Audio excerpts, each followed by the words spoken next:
Yo, Grand Rising, everybody. How you doing? Thank you, Dorian, for being here. I'm not going to thank Tim for being here with his little jokes that he's already commenting. Yes, Tim, I see you need a new watch. You need a new watch. Whatever. You're in the green room. I want to welcome everybody to What's Wrong with the Bible. Um, we're doing Joshua 13 and 14 today. And this is Deconstructing Christianity with Coach Rand. So I appreciate everybody for being here. Yes, I am 8 minutes late from the actual start time. So good evening, Teresa. How you doing? Dwayne, Great and Rising. How you doing? Oh, Timmy. I always got something to say. It's all right though. Tonight's discussion, it's Wednesday, so it's What's Wrong with the Bible. We'll be discussing Joshua 13 and 14. If you find me for the first time, we deconstruct Christianity on this channel. And Wednesday is dedicated so far to the subject matter of what's wrong with the Bible as we read through certain aspects of it. If this is your first time visiting, first time seeing it, then if you go into the playlist, you can find all the other books of the Bible that we've went through so far, which would be your Genesis, Exodus, Deuteronomy, Leviticus, Numbers, and now we're in Joshua. So we've been doing this for a while, and we'll continue. I will apologize for being 8 minutes late.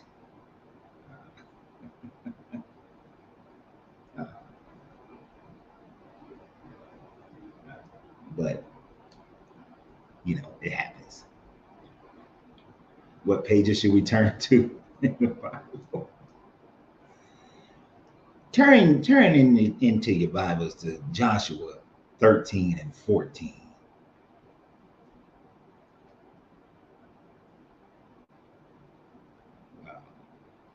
Yeah, I'm doing something else right now while we're waiting to get our 5 minute head start. People to get a chance to get on.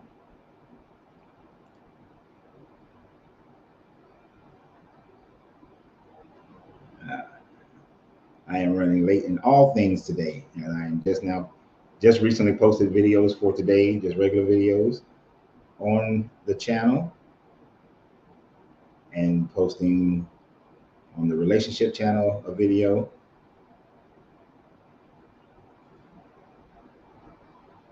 So I'm posting that one late.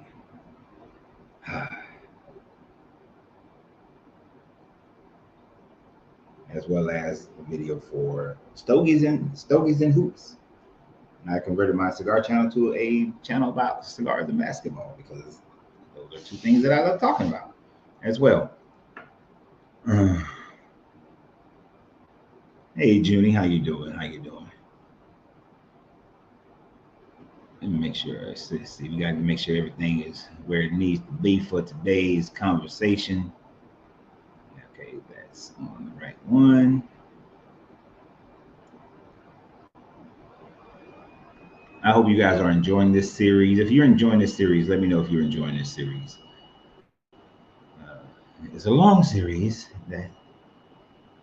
and some of the chapters aren't as exciting as others, but some of them, all we can do is point out where there are just either zero historical record or a contradiction in actual historical record concerning the conversation, concerning what the Bible actually writes. And this is one of those things that demonstrates to us how the Bible is not a historical document. And so that's one of the things we'll cover today in this portion of it, is how the Bible cannot be historical because the information that it provides is just absolutely wrong. Grand Rising Sean, M8, Debbie, how's everyone doing? Hope you had a great conversation. You was here yesterday.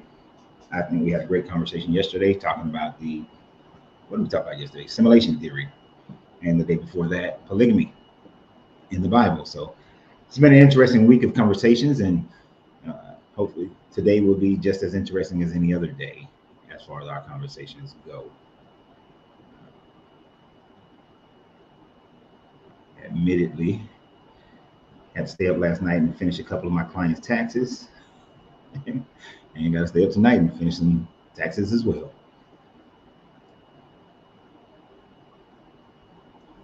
Tonight, my drink is a little bit different.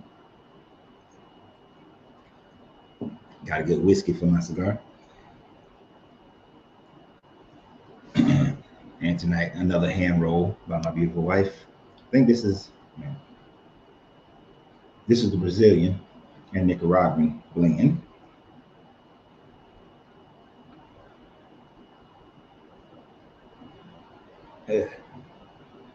So how's everybody? I can't even talk trash about everybody else's weather because it's cold as hell right now and down here in San Antonio.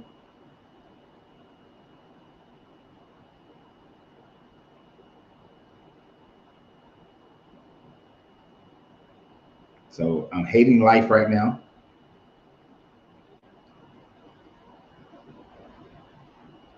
Hating life because I do not like the cold.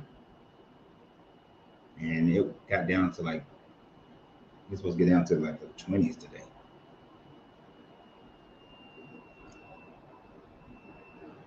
Can't wait to move to Puerto Rico.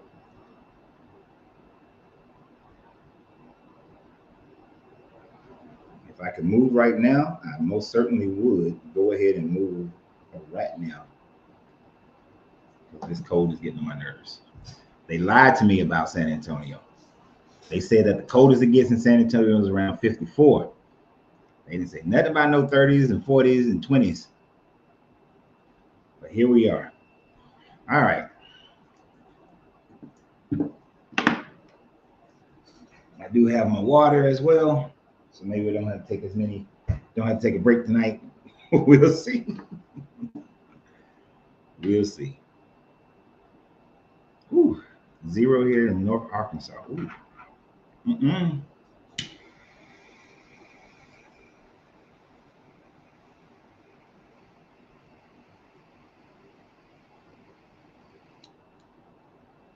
I remember when I was first telling y'all about me and Angelina moving. And some of y'all crazy people talking about, oh, you come to New York, come to Philly, come up here to wherever. And I was like, y'all crazy as hell. And none of them places. We had that little bit of snow that happened like 3 weeks ago. And that was about it.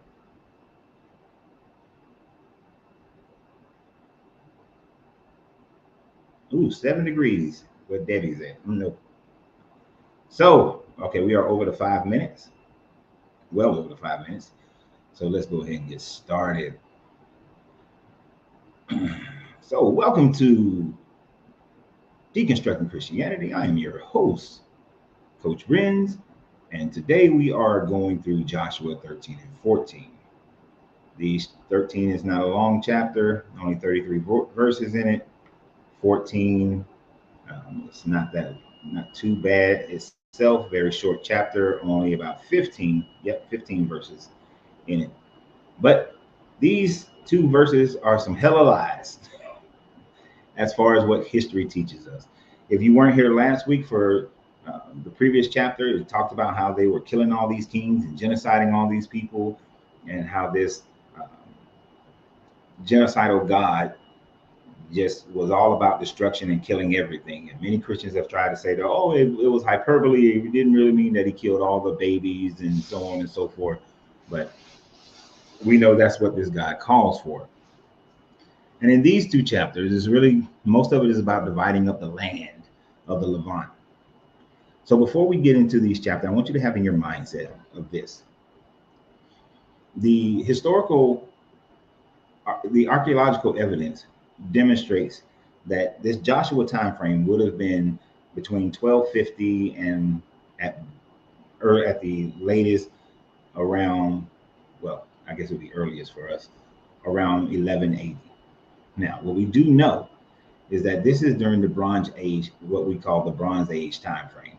And during the Bronze Age time frame, the majority of this area was controlled by Egypt. We have the Merneptah Stele that demonstrates that in 1204 or 1208, I believe it's 1204, that the Egyptians controlled this area by which Joshua is supposed to be conquering, control this area by which that they supposedly went into this Exodus. So they left Egypt to go to more Egypt. So at this time frame, there's an impossibility for them to have conquered this land. You have the Bronze Age really collapsing around 1150, 1170, when the Sea People came and they uh, won battles against the Egyptians and freed up the Levant for new societies to grow in that area. Uh, but what the Bible tries to dictate is that they went about conquering all the Canaanite people. Now, Canaanite are different groups of people. Canaanite is an overarching idea of a bunch of different groups of people: the Ammonites, the Moabites, and all these other groups that fit into this Semitic group of Canaanites. And what we do know is that at this time frame, the Canaanites were not destroyed. There was always Canaanites, and even later parts of the Bible talks about these Canaanites that are supposedly destroyed still in existence. So keep in mind that at this time frame, you had the Egyptians controlling this land. After the Egyptians uh, came the Proto-Assyrians, uh, after and then into the actual Assyrian Empire, and then after the Assyrians, we still had you had a little mix-up of, well, there was a little bit of time where it possibly could have been a Israelite kingdom, but at the same time, there was still the Edomite kingdoms, the Moabite kingdoms in the Jordan area, the Transjordan area. So there's an impossibility that the Bible is true in talking about how they destroyed all these people, because they could not have destroyed all these people because they were still in existence. You really can't say that there was this Israelite kingdom until a short time frame in between, well, right before, during the Proto-Assyrian time frame, which would be around the 900s BCE, and this is the time frame that they put the Davidian kingdom and the Solomonic kingdoms. But there is absolutely zero proof that they existed as far as a full kingdom like that. And then they were eventually conquered in around the 700s BCE, and then they remained conquered until the Hasmonean dynasty came about, and this was in around the 3rd century BCE, before they were then conquered by the Romans. So, right off the bat, it is already evidence that everything I'm about to read is a farce. All of it is completely a farce. So I've given you the answer to the test prior to us even reading the questions of the test. But we're just going to read it anyway, so that we have consistency in this series of information that people believe. That people believe.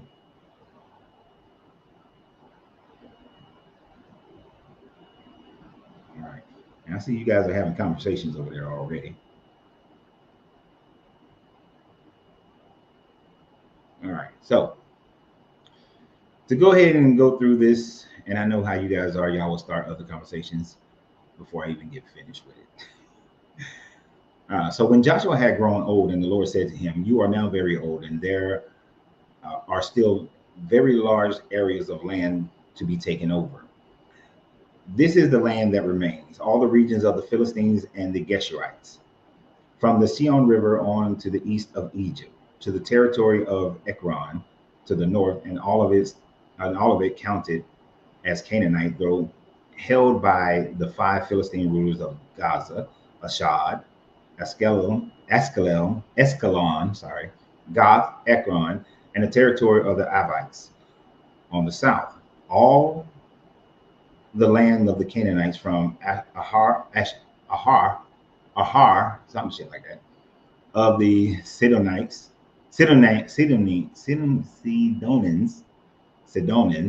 as far as Apek and the borders of the Amorites, the areas of Babylos, and all Lebanon to the east, from Baal Gad below Mount Hermon to Lebo Hamath.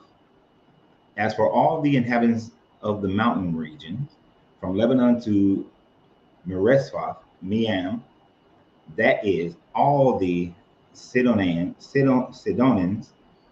I myself will drive them out before the Israelites. Be sure to allocate this land to Israel for all the inheritance I have instructed you.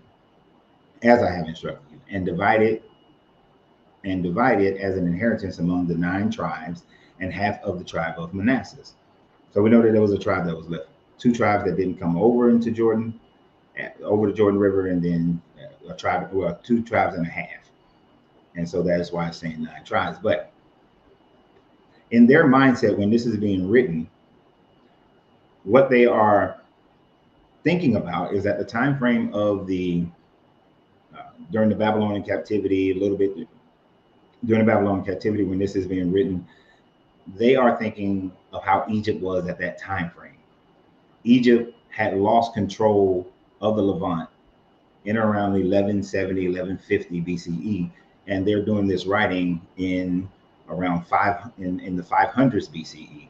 So we have about 600, a little over 600 years have passed, and it's not like they have or had records like we have records. They didn't have video records. They didn't have computer records to be able to go back and know that during the time frame that they're speaking of, Egypt controlled this land. So Egypt wasn't down by the Sinai Peninsula and beyond. Egypt was where Egypt pretty much is today. They also weren't thinking about the Assyrian Empire that had conquered all of the Levant down to the Sinai Peninsula in northern Egypt. So they weren't of that mindset. They was looking at it how it was during the Babylonian captivity and making these statements as if that's exactly how it was during their time frame. And we have a tendency to do that today, where we think of countries in the past in the same way we think of how countries are today. And you have to remember, they were writing this as literature. They was writing this as belief in their God. They were not literally trying to be historic. They were trying to, it's kind of like a good lie. I forgot what it's called when you write something and you try to add as much truth in it as possible in order to make the lie seem more real. It's a word that starts with an S, and I can't think of what it's called. But that's what they are pretty much doing here.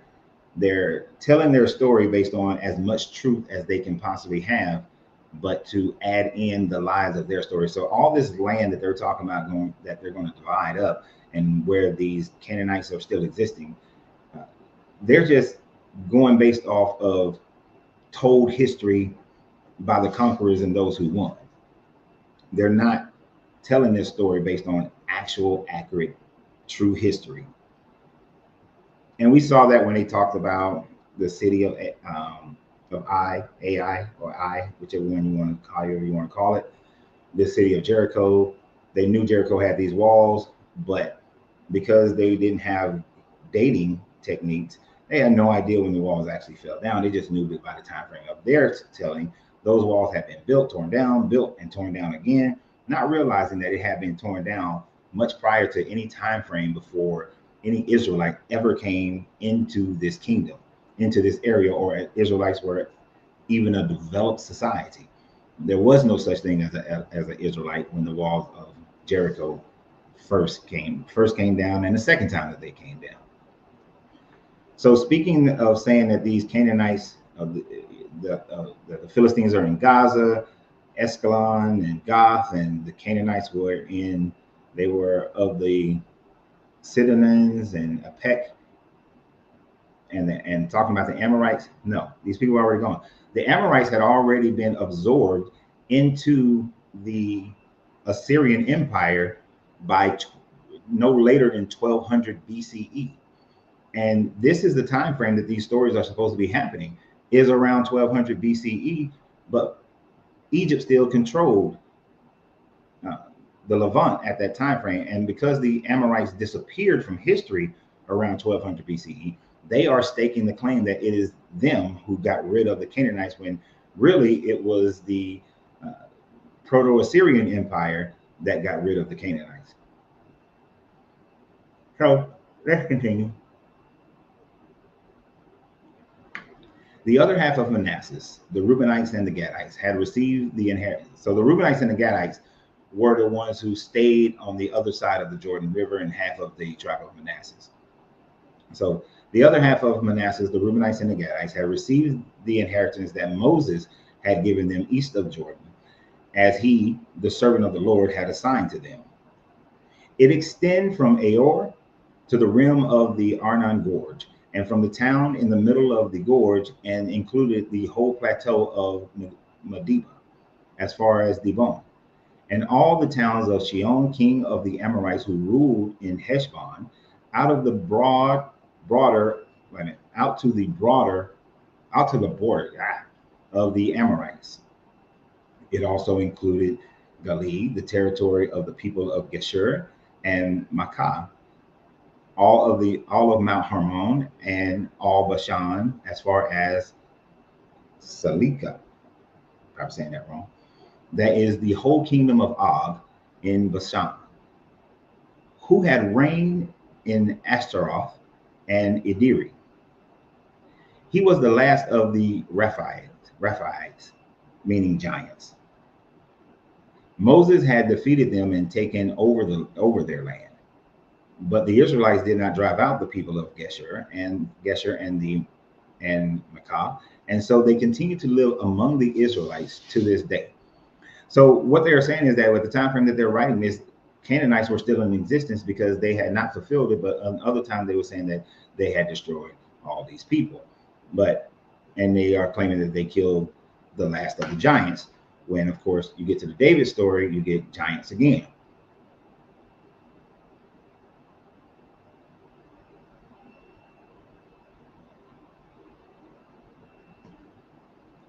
Let me see what John is saying here.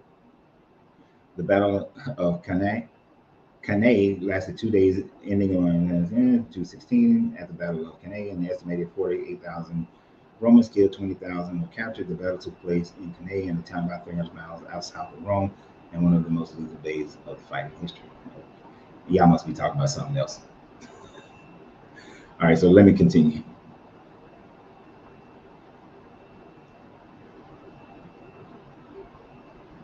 I'm out of computer blinking. All right. So they are claiming that people existed during a time frame when none of these people would have existed as kings and kingdoms. As I said, they were controlled by Egypt at that time frame. But to the tribe of Levi, I give no inheritance, since the food offering presented to the Lord, the God of Israel, is their inheritance, as he has appointed them. This is what Moses had given to the tribe of Reuben according to the clans. Now, the reason why the Levites doesn't get any inheritance, if you go back to when we did Numbers 18, you will see that the Levites were not going to get any land because their portion was to be that of Yahweh. They were going to be the priest of Yahweh, take care of the tents of Yahweh that was so adorned by gold and fine linen and all this sort of thing. And so they were relatively spread out amongst the different tribes to be the priesthood for the tribe, to keep the people in lockstep with Yahweh. And the other thing about the Levites, they also were supposed to be the representation of the firstborn of each of the tribes. And if you didn't have, if there weren't enough Levites, then you paid them money. So they basically became priests in the same way that we have pastors and priests today, right? So Moses had given to the tribe of Reuben, according to its clan, the territory from Aor to the rim of the Arnon Gorge, and from the town in the middle of the gorge, and the whole plateau of Medeba. Seems like they're writing so that they can make the story longer. To Heshbon and to all the towns of the plateau, including Dibon, Bamoth, Baal, Beth Baal Meon, Jahaz, Kedemoth, Manasseh, Kirithaim, Sibmah, Zareth, Shahar on the hills in the valley, Beth Peor, the slopes of Pisgah, and Beth Jeshimoth, all the towns on the plateau and the entire realm of Sheol, king of the Amorites, who ruled at Heshbon. Moses had defeated him and the Midianites chiefs, Eva, Rakim, Zorah, Hur, and Reba, princes allied with Sheol, who lived in that country. In addition to those slain in the battle, the Israelites had put to the sword Balaam, son of Beor, who practiced divinations. The boundary of the Reubenites was the bank of Jordan. The towns and their villages were the inheritance of the Reubenites according to their clans. So we know Moses didn't conquer any of these people. None of this is actually reality. Balaam, who put blessings on Israel, was, according to their story, killed. But they never actually took any of these kingdoms because all of this land again was controlled by Egypt during this time frame. So they would have incurred the wrath of Egypt if they had conquered all these people, but they did not.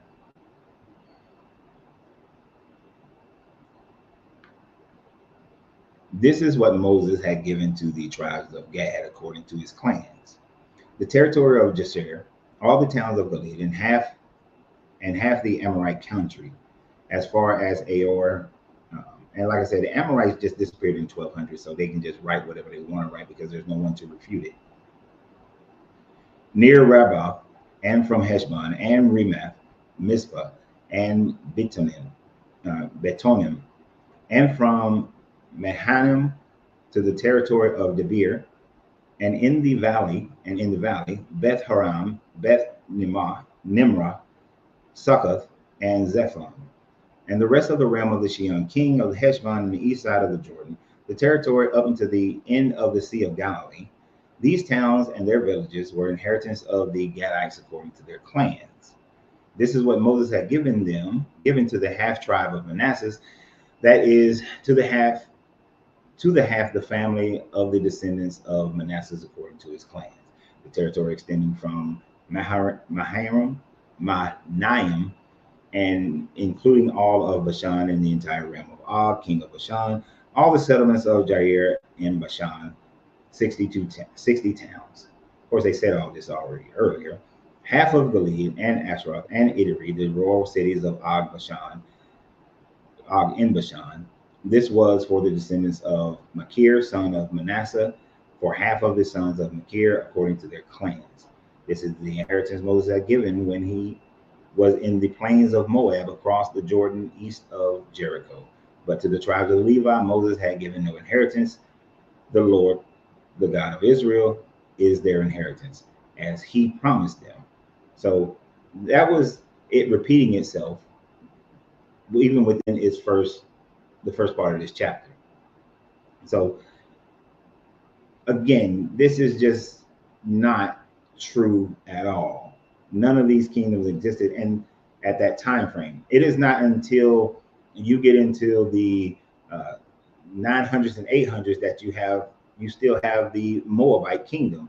And because they knew about the Moabite kingdom existing in around that time frame and then them being conquered, so then they want to take this and say that Moses conquered them. But like I said, they weren't interested in accurate history. What they were just interested in is creating the literature of who they are.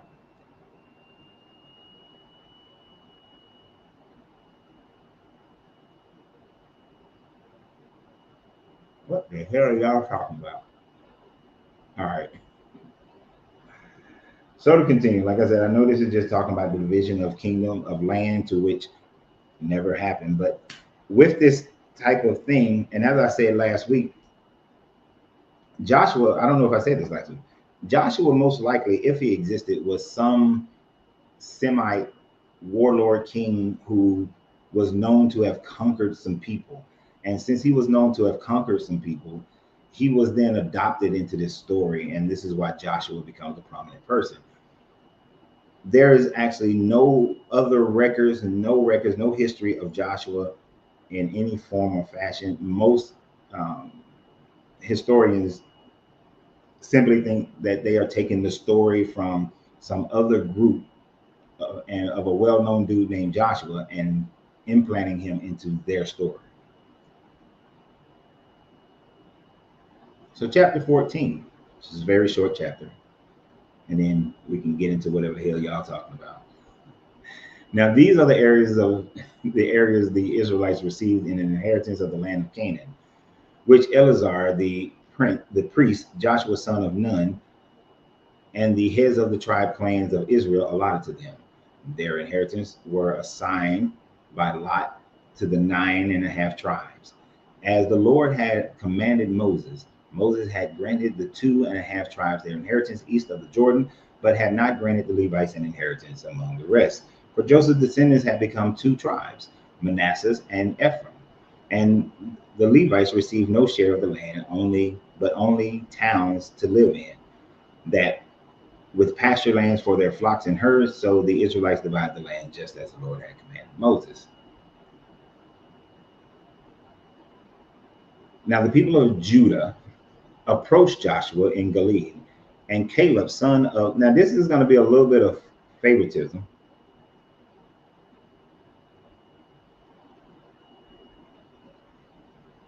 So there, can't help the YouTube ads. They're going to be there.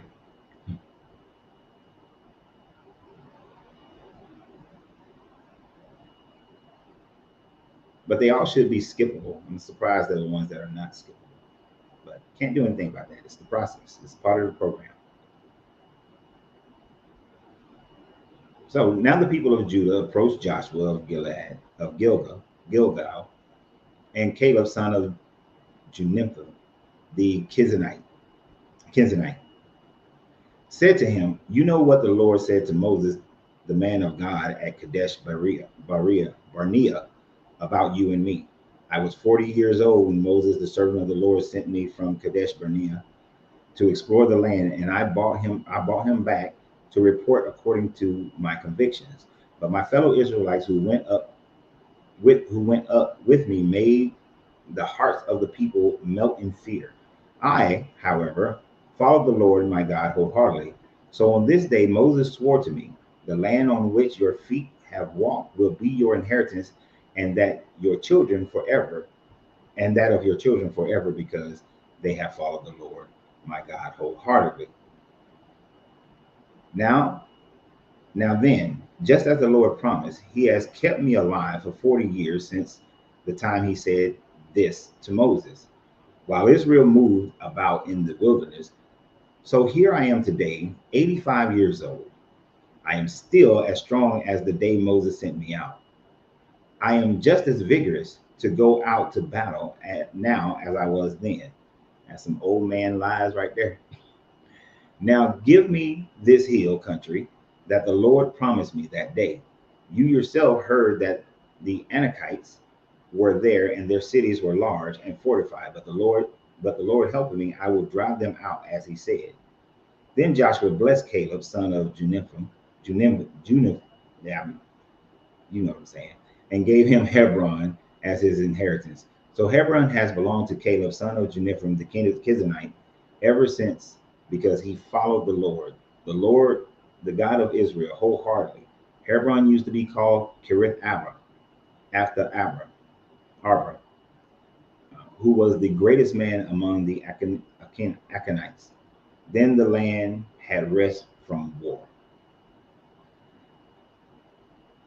Because Caleb just seems like, in this instance, he's that guy that's like, look, I was with you and you got to be in charge. And since you got to be in charge and Moses said I get to keep this land, then you need to give me my land. And so that I can have my land. And Joshua gave it to him. It's like Caleb got special treatment here because he, along with Joshua, didn't come back and say, oh, the people in Jericho are giants and they're going to kill us all and we're going to die. And so Caleb is now thrusting that you owe me into Joshua's face, saying that I'm supposed to get this land, this territory, and Joshua capitulated to that. And they say that he is, and it's interesting that they say they own this land to this day. There's a lot of to this day in this book, but of course, at the time frame of this writing, to this day, these things were all lies. Caleb and the Akanites did not control this land at the time frame that these things were being written, but who was going to challenge them about it? Because much of this is written during that Babylonian captivity, after the Babylonian captivity. Some scholars may give some of it being written, books like Isaiah, first parts of Isaiah, first parts of Daniel being written during the Assyrian time frame. But as far as what we know as the Pentateuch wasn't written until much later, which was in that during and after that Babylonian captivity. And they were allowed to have their lands back, but only as vassal states under the Babylonians. And so with that, they were able to write their own traditions. But none of it is true. Now, I can already tell that y'all ain't got no questions about anything I just read today. But suffice it to say, the lesson here is not so much about them dividing up this land. It's not so much about Caleb getting his favoritism. The lesson here today is really about the fact that none of this division of land can be true because the Israelites did not control any of this land during this time frame. Archaeological evidence shows that this land was controlled by the Egyptians, then by the Proto-Assyrians, and then the Assyrians, and you had a little bit of time where there were city-states that were set up. If anything, the northern kingdom, what would be this time frame of David and Saul, they were still vassal states. They would have, if they were in existence, they would have been vassal states of the Assyrians during this so-called great Israelite kingdom. And then later on, when they break up into the northern kingdom of Israel and the southern kingdom of Israel, they were still vassal states of the Assyrians. But once the Babylonians came in and took over from the Assyrians, they became vassal states of the Babylonians. This is why the Assyrians conquered them and spread them out amongst their people. This is why the Babylonians conquered them and spread them out amongst their people as well. But because they were these vassal states, when the story is being written, they are not putting them as vassal states. They're trying to make it seem like they were completely autonomous from the Assyrians and from the Babylonians. And because these things it's been written hundreds of years later, but set in a time frame over 1,000 years later, who's going to challenge them? They just living in their own city doing their own thing. It's kind of like right now, the Texas can write their own history, Georgia can write their own history, New York can write their own history. So these people are just writing their own histories.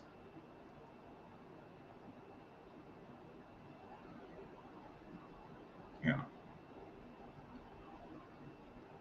And I know you guys are just so fascinated by that. But this is one of the reasons why we deconstruct from Christianity, because when you look at actual history and you look at their stories, it just simply doesn't match up. And if it doesn't match up to the archaeology, then the stories are just fantasy. They're just mythological stories that they told.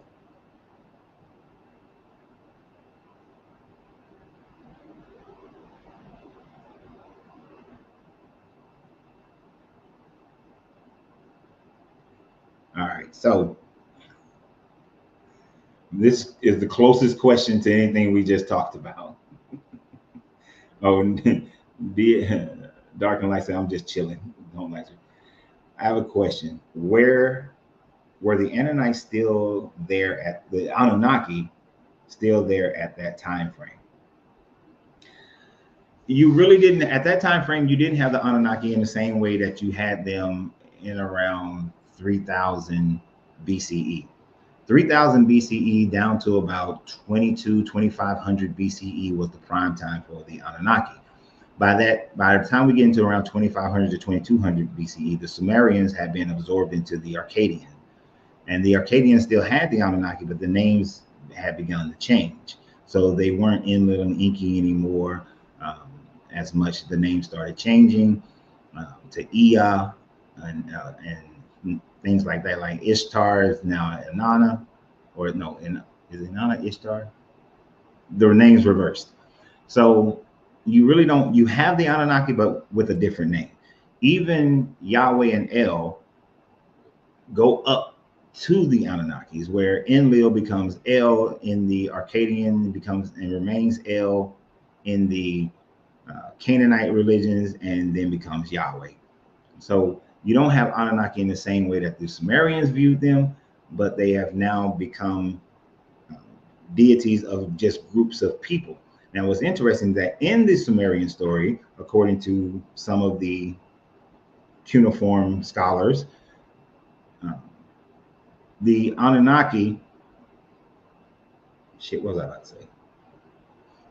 The Anunnaki did the exact same thing that the Bible says, I believe in Ezekiel, how El Elyon distributed the lands amongst the people.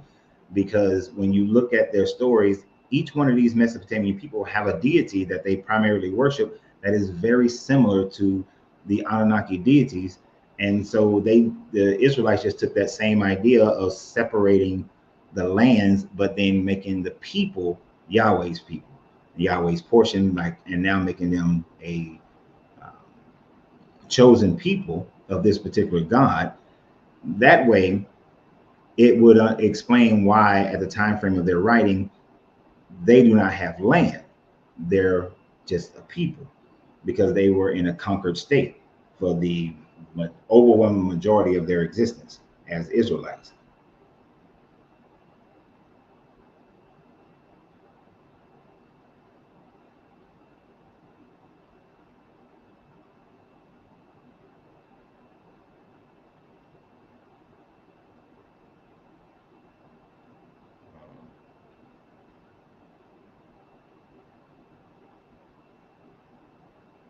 I don't know.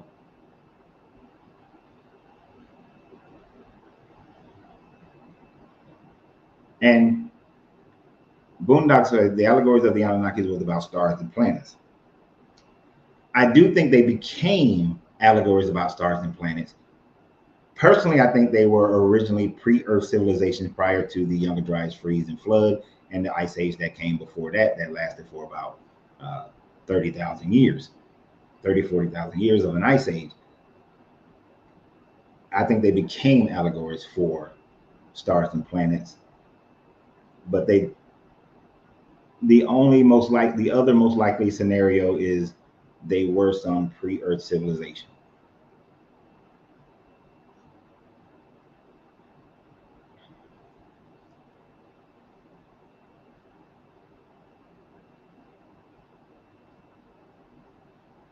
But most of these stories are going to have some. So the ancient world didn't really separate astrology and their theology. Like, they believed Zeus existed, Hercules existed. And if you remember in the story of Hercules, once he dies, he goes up and becomes a star constellation.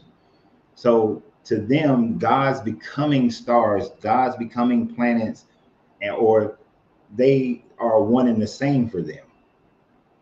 So to look at Anu was a sky deity. He represented the entire sky, and he was like the father of the entire sky. But to them, he was also a being, had a corporal body. When you look at the Egyptian story, Ra was the epitome of the uh, Ogdo, but he was the Ogdo, which is the light of the universe and the universal laws, but he was Ra in the matter plane of existence. He existed as a being that they could talk to, that they had emblems of, and things of that nature. So they didn't have a separation between, oh, this is the sun, this is Apollo, is the sun god, but Apollo is also a dude who rides around on a chariot.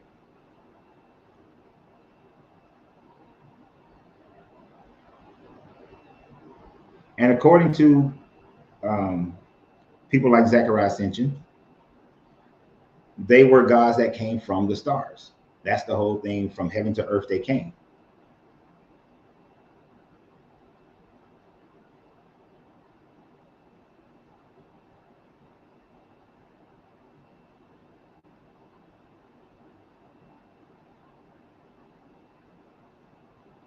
But I'm trying to read some of you guys' comments. Yeah, I know y'all are talking to other people, so I'm trying to read the ones that actually talk about me, talking to me.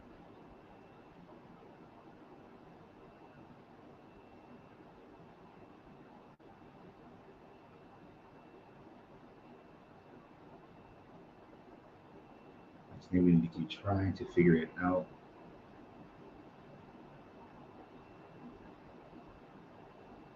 Yeah, these guys of, like, none of these guys are the creator God, or if there is a creator God, would be the creator God. None of them could be that.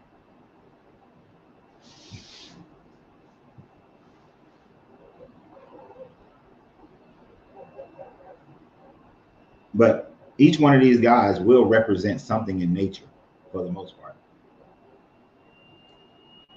It wasn't until you get into around the 4th century BCE that you started getting where gods are not represented. A god is, with the teachings, the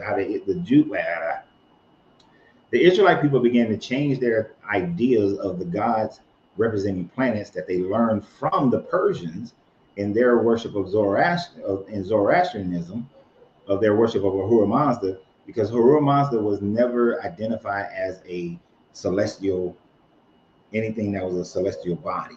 He was this eternal God that has always been and creator of everything.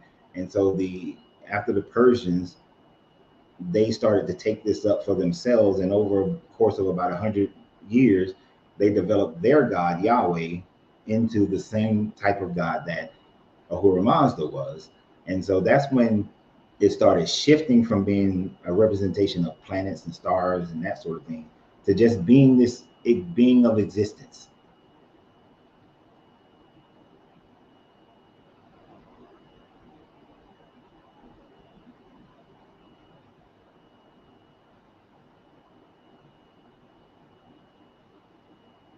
Now, this is how we would take it today, and this is how things keep changing. Is that people will we make it into, okay, we're just talking about the self. This was something that became a big problem for religion during the Renaissance era.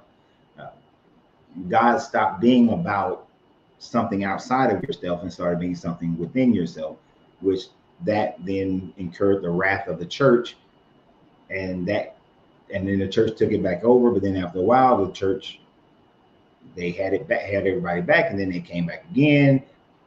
The last time before now that was happening was during the 60s era.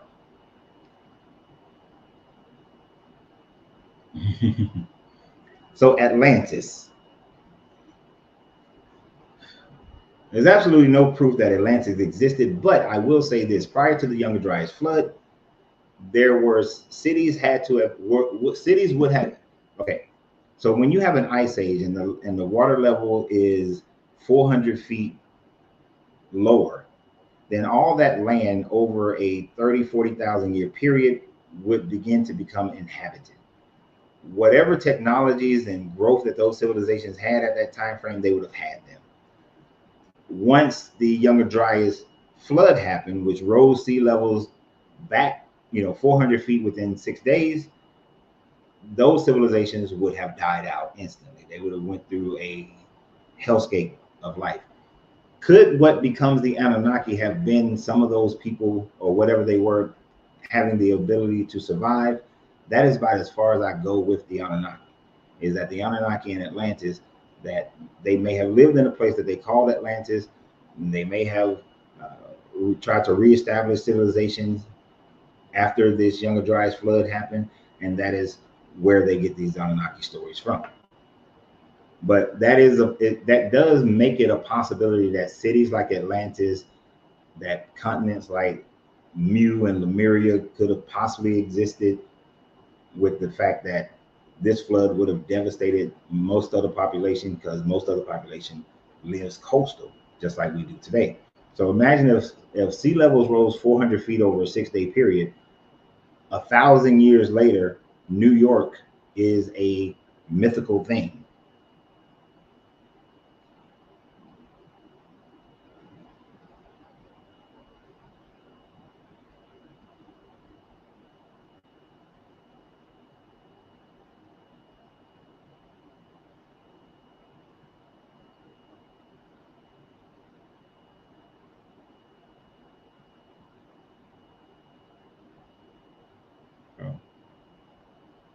Um, I think we need to have a lot more underwater archaeology to be able to determine whether or not a place like that existed. But we would have the underwater archaeology to find a place like Atlantis. Think about just in the course of 100 years and 200 years, how much coral takes over uh, what is thrown into the water. So I don't think we would ever be able to find Atlantis if it actually existed.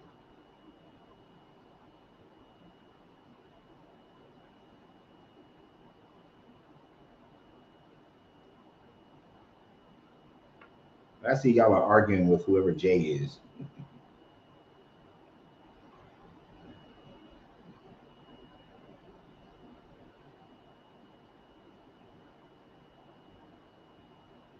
But I would love for us to find Atlantis. It would be great if something happened where the seabed rose up and some underwater city was exposed. At least then we would know that our history, that there was some type of civilization that existed prior to the last ice age. And we would understand how history goes, how civilization rises and falls, rises and falls. I don't think that civilization has been on this linear path, that there's some things that could happen now that would completely wipe out civilizations and mankind would have to start over.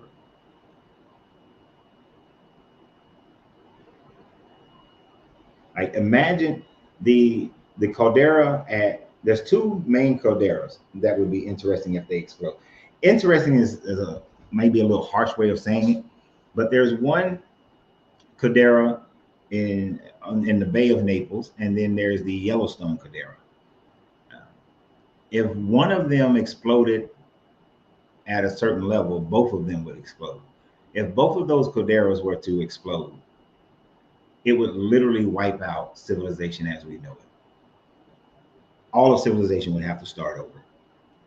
And it would take a few hundred years for them to start over. What would be the stories that they would tell?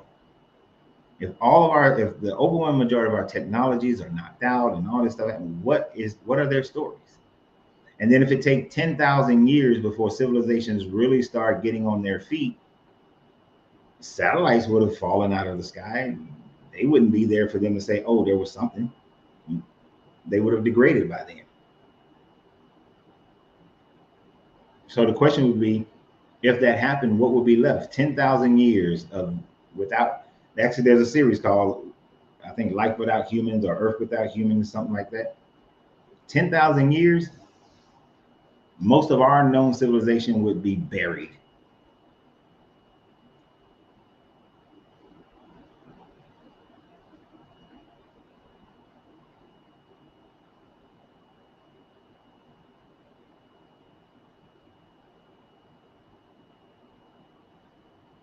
What do I think controlled the reset that already occurred? Nature. The Ice Age would have controlled the reset. If we have a 40,000 year Ice Age, it's going to reset civilization. We're not going to survive that. And then all of a sudden, well, we will be able to survive it, but then all of a sudden, when there's a massive 400 feet increase in water and ocean water, everything coastal is gone. And yes, there are some structures that they find in Japan and India, which leads more to the fact that we lost civilizations during the Younger Dryas flood.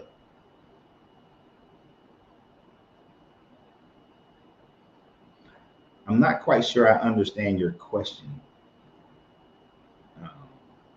here. Shit, it moved too fast. Where'd it go?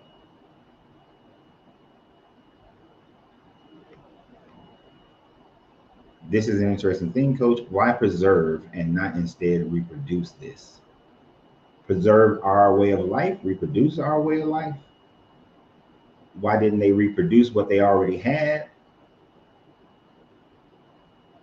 You know, some of that could be, if I'm understanding you correctly, it could be luck of the draw.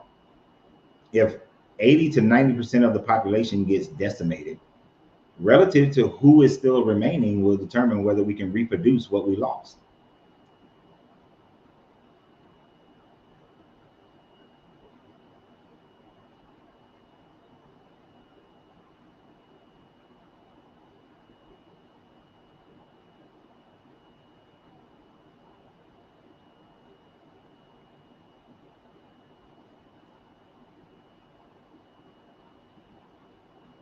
Okay, what can you tell us about Orion's belt in the biblical sense?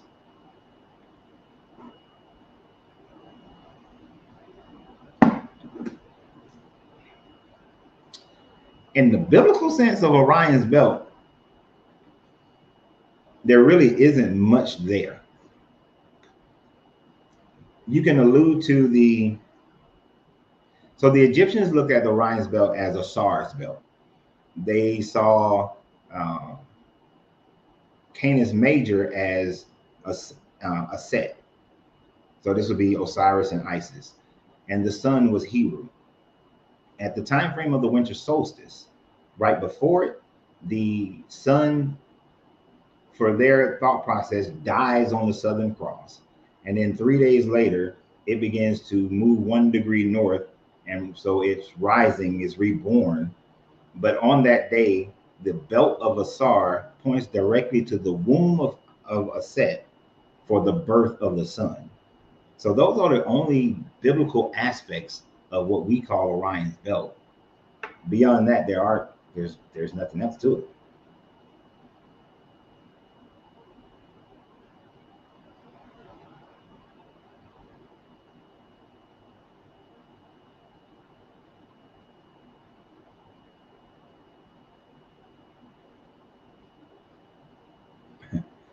Orion is the great hunter in Greek mythology, but that was, every society has named these constellations or created their own constellations. What we are seeing in Göbekli Tepe is that the same constellations that we call one thing, they are calling different things. Like there's a vulture constellation, the scorpion constellation. Some of them are similar, but there are some ones that are different.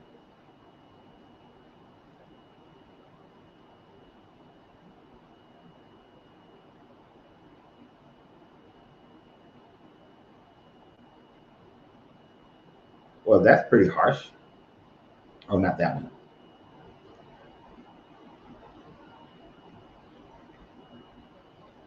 So if this J guy, I haven't been reading hardly any of his posts, but are you saying that because people don't believe in your Bible, that they don't believe in morality? If the Bible is the only thing that gives you morality, then you are ignoring a lot of people who have been in your life that has given you morality. You're ignoring the morality of your community, your country, your neighborhood, your parents, your teachers. If you only can derive morality from a book, then that's kind of psychopathic.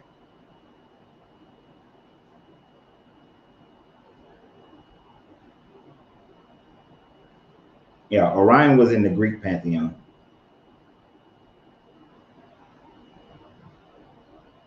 and he was a Greek god of.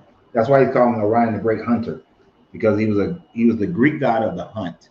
I think Aphrodite was the goddess. She was a goddess of other things too, but she was a goddess of the hunt as well.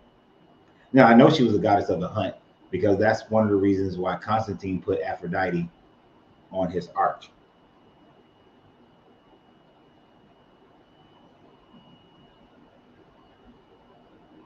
And you're absolutely right. Orion is just as fake as Jesus. Human beings have made up deities and they will continue to make up deities.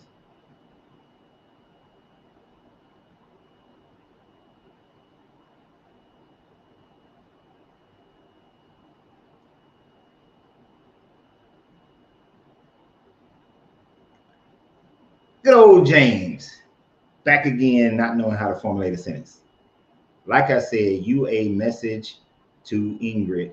Like I said, you a message to Ingrid for a black man. You don't know what you talking about because people are cute, so uneducated.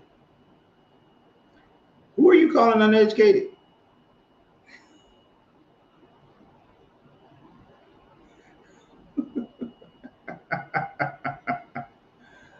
Ah,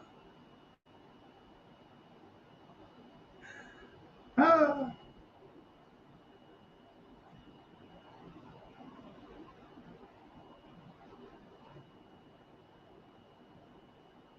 Morality in my worldview is objectively grounded in God. So it's objectively grounded in genocide. It's objectively grounded in the mistreatment of women, that women are property, that children are property. That's what your morality is grounded in. Narcissism, that's what it's grounded in. Got it. Because and Boondocks, it doesn't even matter which God he brings up, is grounded in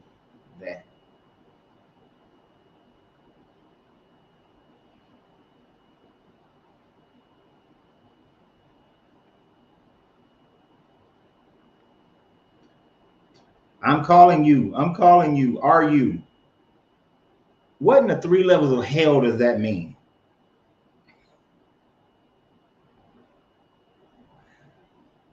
You know, it's one thing if you came on here and you presented an educated thought to challenge my education.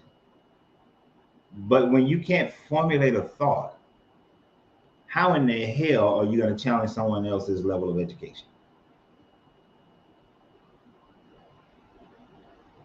You might as well start speaking like Fat Albert. What's the guy in Fat Albert? I but know but what the we believe in doing. That's how. Come on, man.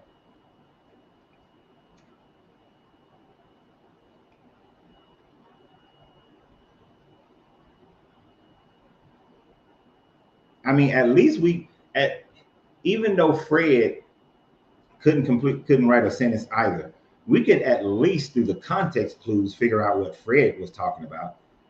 You can't even figure out what James Williams is talking about. This shit makes no sense.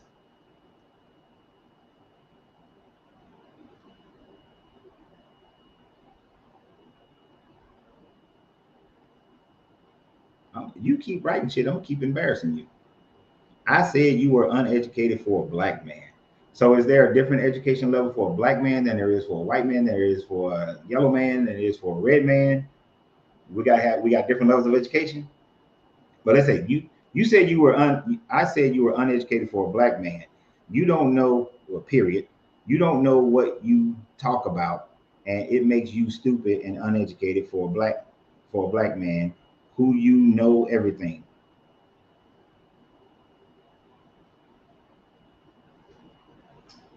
You know, I don't even have to repeat what you're saying and just look at it, and you can say that you you don't have control of the English language at all. I mean, you want to call somebody else ignorant. Like I said, you don't know what you talk about. It's and talk about at all, and it makes you so ignorant. Who sounds ignorant here? And exactly, dark light. Color has nothing to do with education.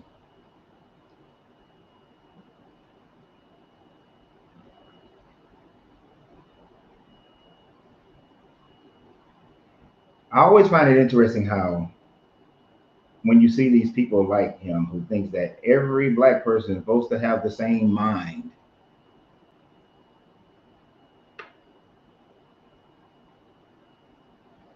Hmm. Why do you think the Book of Enoch and other books weren't included in the Bible? What do you think they are were slash were trying to hide? The Book of Enoch is truly enlightening.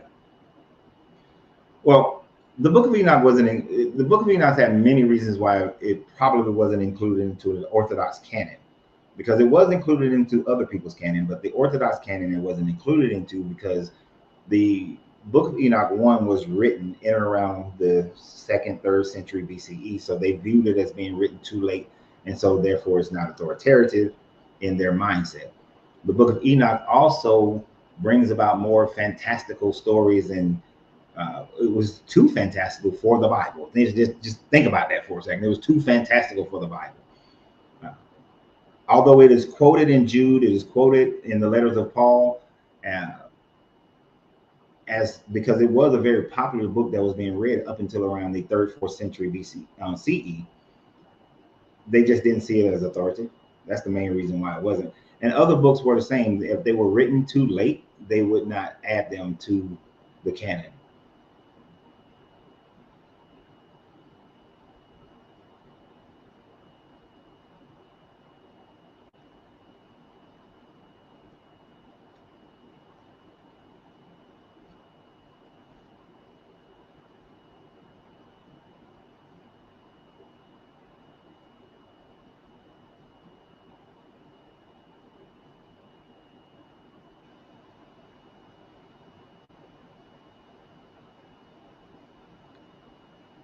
Right.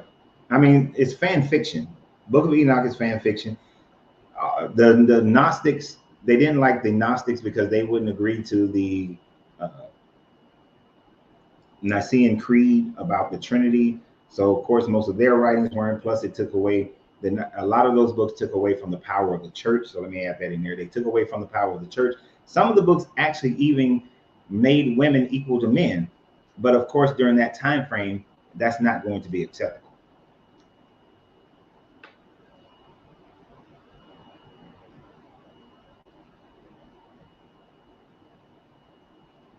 I think you can find some wisdom in the books of Psalms and Proverbs.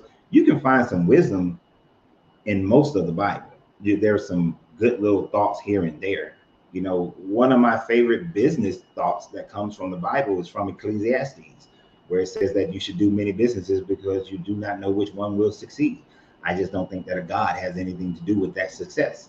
It's all about you and how you work within the market that you have chosen.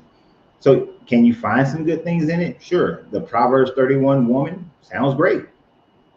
But you can take little parts of it like that. But for the most part, when you look at it as a whole, it's incredibly immoral. And every lesson that the Bible does teach that is decent, you can find it elsewhere that doesn't have all that bullshit that the Bible has.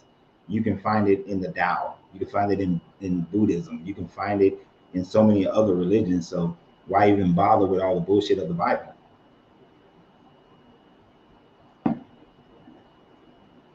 But that was what I was saying about earlier, how the best way to get a lie to be spread is to add some level of truth or wisdom in it, and people will then accept the whole.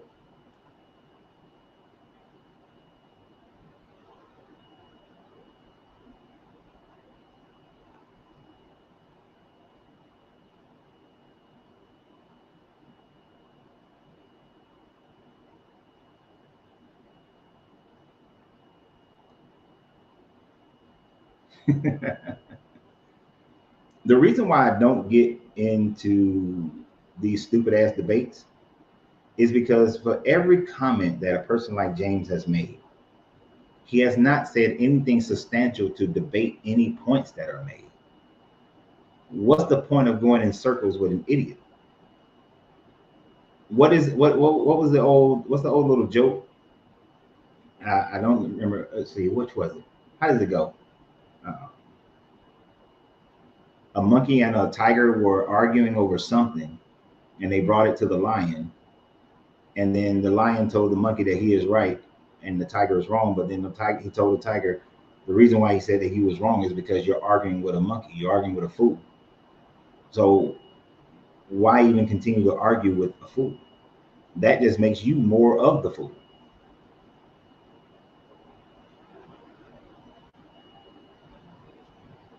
You know what? So we didn't get to go play golf because it turned out to be like 40 degrees on Sunday. So we didn't get to play golf. But I do plan on playing next week when it's in the 70s and 80s. I'll let you know then. Say it's fun cardio.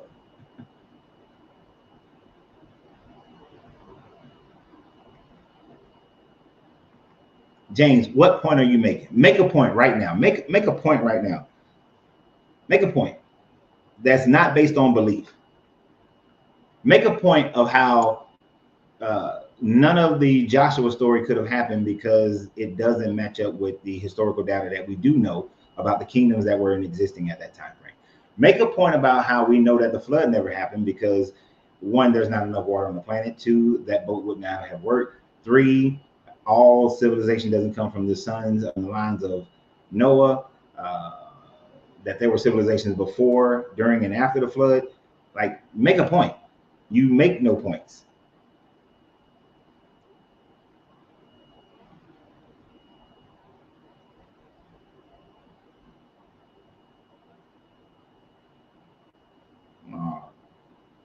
Just so that you understand, and that's the only reason I put this comment up here. I'm not literally calling you a monkey. It's called a allegory or a metaphor of how, why argue with someone who is not capable of thinking clearly to make a point. Yeah, we did Joshua 13 and 14 earlier. I would know I would mess up Olo. Wow. Olu Wawoli. Olu I hope I'm saying that right. I'm pretty sure I'm butchering the hell out your name, so forgive me. Um, and the fact that the vision of inheritance that Joshua talked about in 13 and 14 could not have happened. That time frame, that area of the Levant was controlled by Egypt.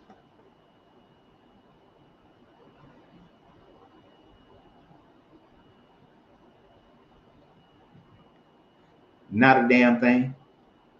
Why you want to do that to your body?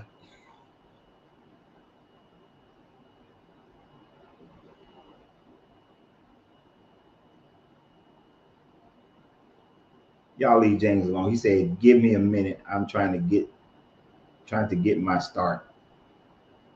I don't know what the fuck he's talking about. Got to collect themselves.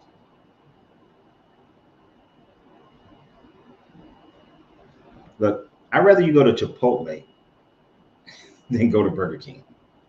Get you a vegetable and rice burrito. Put a little sauce on it. You'll be all right.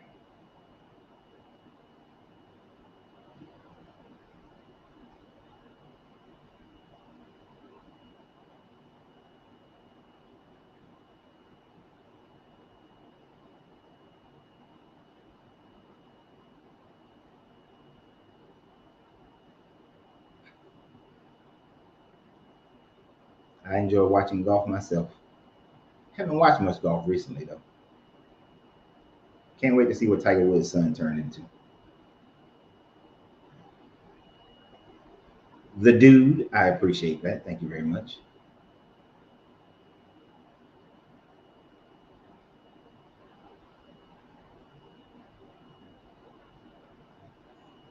Appreciate it. I try to that if something isn't rational, I try not to even speak on it.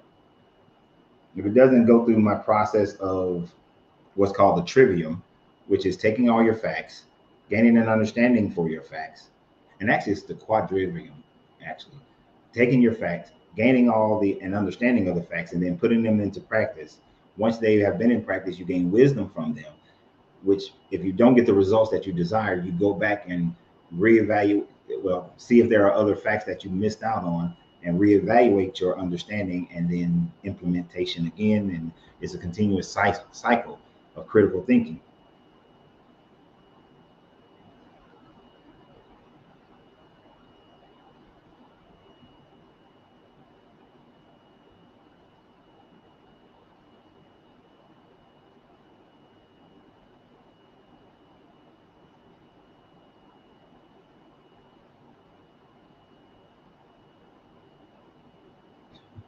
Trauma stupid.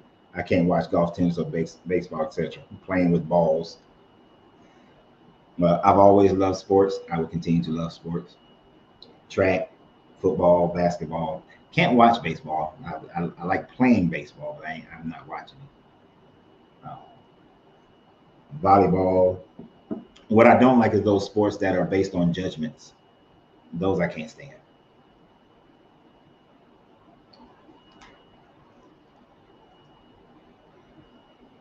Hmm. Interesting thought process here. If truth is relative, saying truth, if truth is relative, saying truth is relative has become an absolute truth, no longer relative truth. Now, I don't know who said that or how y'all got into that discussion, but for me, truth and facts oftentimes don't intersect with one another. But an absolute truth would be supported by facts. So I look at facts first to be able to determine what is true and what is not true. So, like when we talk about Joshua, Deuteronomy, Leviticus, Exodus, Genesis, all those sorts of things, we're looking at the facts of who controlled this lands during these time frames, the facts of no evidence for these Israelites existing prior to the 1200s. So the facts are that all these older stories must not be true because there are zero facts to support these stories. In the same way that the Jesus myth is a relative truth to people who believe it, but it is not an absolute truth because there are no facts to back it up.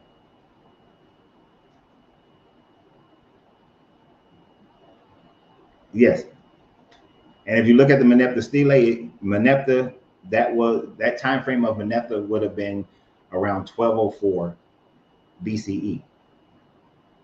There's no Israelite prior to that. Now, think about this, my guy. If Meneptah was in control of Egypt during 1204, and the Joshua story is happening, and Egypt controlled it from 1170 all the way back prior to that into like the 1800s, no, even further, like 2000s BCE. How could there have been an exodus if that land was controlled by Egypt? How could he have destroyed all these people if that land was controlled by Egypt? How could Moses have tripping around the Sinai if that land was controlled by Egypt? You can't. You can't control it. And then there are other things that demonstrate that Egypt controlled that territory, whether we're looking at their Amarna letters and things of that nature, or their defeat at the hand of the Sea People, the Bronze Age collapse. There's more evidence that shows that that land was never controlled by Israelites.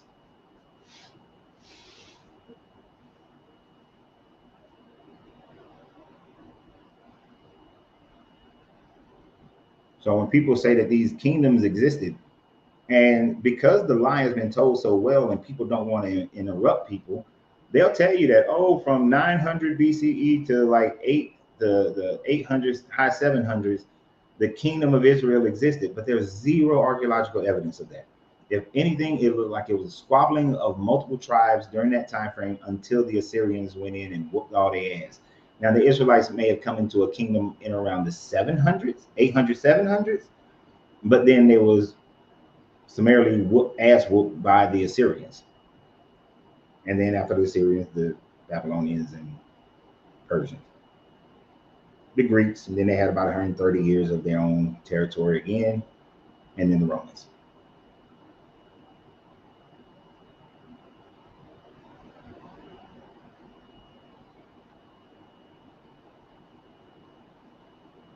I would agree with you. Absolute truth does exist if this backed by facts. It has to be backed by some facts. There's an absolute truth that in 1776, the American Revolution started and defeated the British, and then these 13 colonies became America. It's an absolute truth of how they spread across this country through war and disease and conquering of people. It's an absolute truth of slavery. It's an absolute truth of Jim Crow. It's an absolute truth of the industrial age. It's an absolute truth of the computer age. Absolute, because you can back it by history.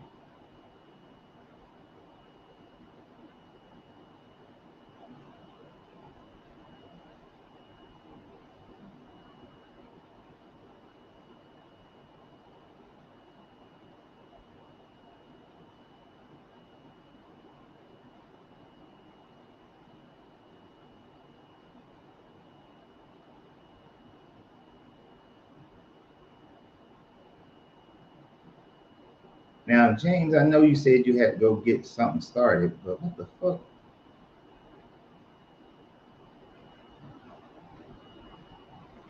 Okay, this is one of the few comments that he made that I actually understand what the fuck he talking about. If God didn't create a man, how did you get here?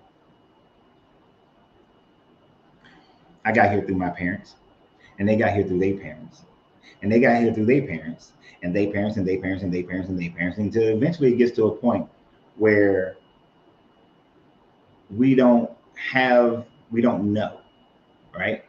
So everybody's going to get to a point where they don't know.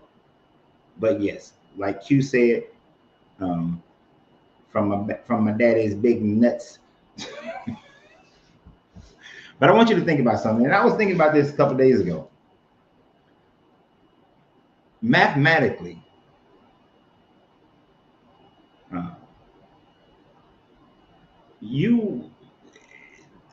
if you just look at the last 10,000 years, let me do the math on that. Let's say every generation, let's just be nice about it and say every generation is around 40 years, right? And say 40 years, you have a generation. Where's my damn calculator? I mean, my calculator. So you got 40 years of generation. And let's just go back 10,000 years, which puts us around 8,000 BCE.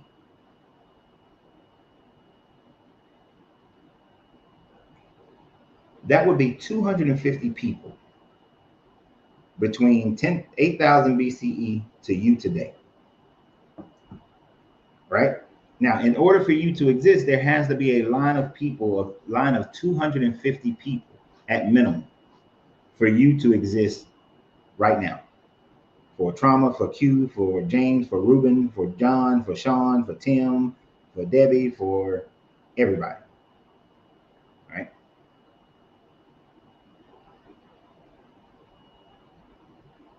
Now, no person on this planet will be able to trace their generations back 250 years. I mean, 250 generations. You wouldn't be able to do it.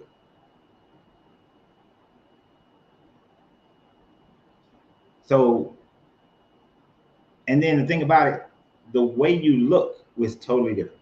The way your ancestor, if you went back to that first generation, the 2000, the 8,000 BCE person, you're not going to look at that person and they look the same as you look. Now push that back even further. Let's say you go, what, 50,000 years. You got 1,250 people or 1,250 generations, which will be millions of people in order for you to be you. I was thinking about this because in the thought process of, because people like to say, well, where do we come from? Right? Now, according to the theory of what's that thing? Evolution. And evolution has actually more proof than the Christianity, the Bible. But if you think about it, people like to say, which came first, the chicken or the egg? Well, the egg came. But that time frame when we started and say, this is a chicken. What had the chicken is not a chicken. What had that egg is not a chicken. But you wouldn't be able to tell the difference between what we started calling a chicken and what the animal that laid the egg is.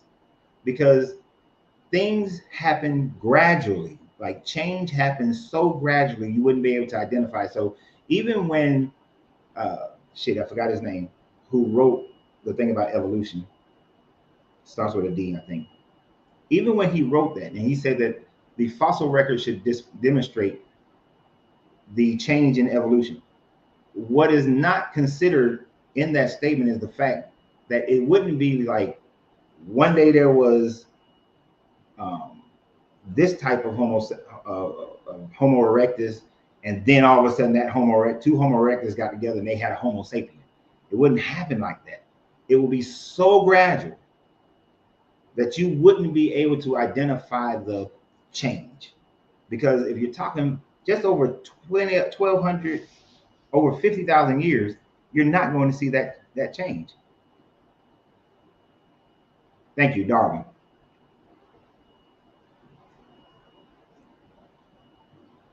So if you stacked up 1,200 generations of your family, you're not going to see when the changes happen. You know what I'm saying? Like, just like human height, you're going to see a gradual increase in height. You're not going to see like all of a sudden these two little 4'11" people had a 6-foot son. Now, we know that you can have two 4-foot people like that and they have a 6-foot son because of prior genetics, but you get what I'm saying just in general. So the idea of who created me, who created humanity, who created humans, you can't say that the Bible God created humans. The Bible God didn't exist in man's thought process 50,000 years ago. It didn't exist. The Bible God didn't exist in man's thought process 8,000 years ago or 6,000. That dude didn't come into existence. And let me put it succinctly here. He came into existence with the Sumerians when they created Enlil, who then became El, who then became Yahweh, who then becomes your God. So even that trail. There's centuries of time that the story is being told and changed, told and changed. Different groups and communities tell it and change it. Their cultures are different and their cultures are changing. It's just like the Israelites practiced the Moloch sacrifice, which is child sacrifice. But then that changed gradually over a course of a few hundred years before they stopped doing it. But you can look and see how it changed.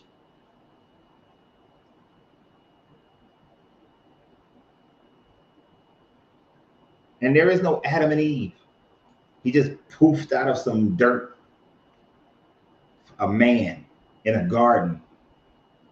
And even that story, you can see how that story changed.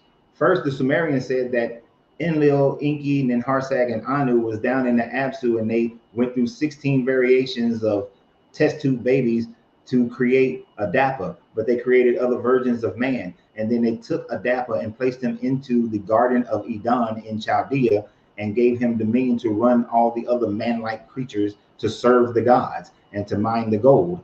And then after they got started getting pregnant, they was able to reproduce themselves, they got kicked out by Enlil. That same story then becomes the story for the Akkadians. Then it becomes, and the Akkadians being a Semitic people, becomes the story for the Canaanite, the different Canaanite groups, and they all start changing the story to fit their culture. And then the Israelites finally get their hands on it, and in around 400 BCE, they write this story, a story that was originally told back around 3000, 3500 BCE. And then you got people running around talking about Adam and Eve. But they refuse to go back to how that story gradually came about through different process by someone else telling the story, and then the story goes and goes and goes and goes and goes and goes and goes.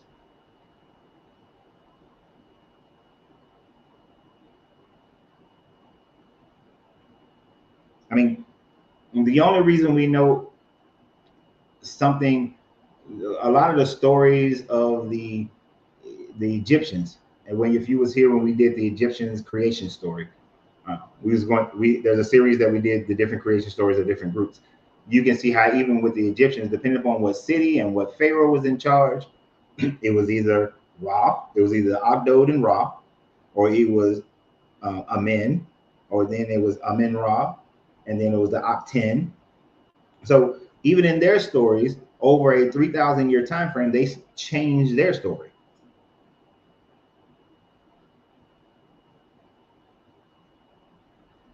And James, you have said nothing of note of worth. You brought up Adam and Eve, but Adam and Eve is easily shown to be a copy of a Sumerian Akkadian story.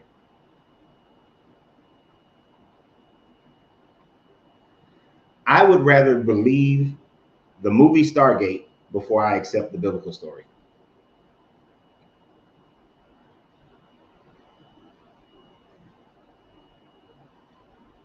Would you say that Adam and Eve story is really a hidden code for your left brain, right brain, as it reflects feminine and masculine thoughts? Absolutely not. I would say that that is more of a modern interpretation of turning it into some type of esoteric, giving it some type of esoteric meaning. The Adam and Eve story was a story that they literally believed. They thought that this was a reality, that God created this man and created this woman and put them in a garden. And it was a borrowed story from the other Canaanite group that they got from the Akkadians, that they got from the Sumerians.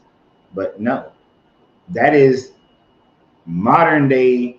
I need to hold on to this story because it's been taught to me. I need to see it through modern day eyes to make it work. And so let me make it esoteric.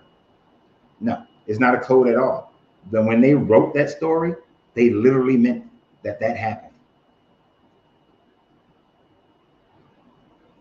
Now, instead of making an esoteric story, you can turn it into a philosophical thought process and then derive the philosophical thought of the masculine and feminine energy based on that. The only problem in that story, by using that as a philosophical story or even an esoteric story, is that you're placing a patriarchy on top of it, because Adam had dominion over Eve. the masculine having dominion over the feminine. But in order for creation to happen, you have to have masculine and feminine energy functioning on equal levels. They cannot be functioning, one dominating the other, in order to manifest anything in a pure state. There's too much masculine, it's going to overdo it. If it's too much feminine, it's going to overdo it on that side of the fence. There is no duat in it. There is no balance.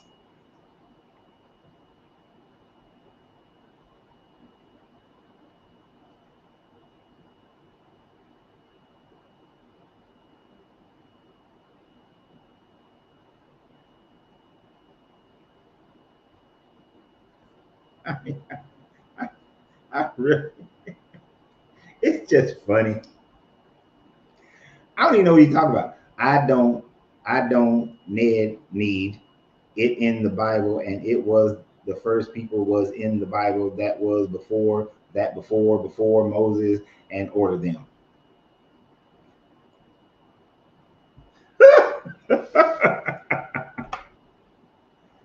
Ah, oh my gosh.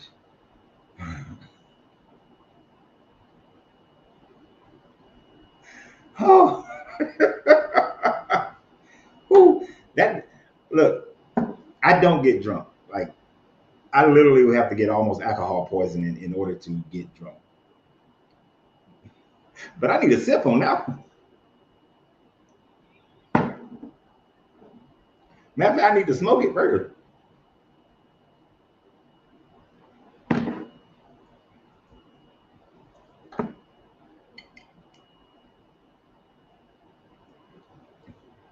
I need to smoke it first.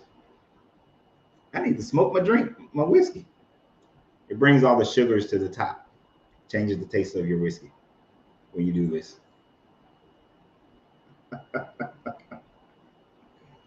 Oh, oh my gosh. If you're a cigar smoker and you've never done this, you need to try this.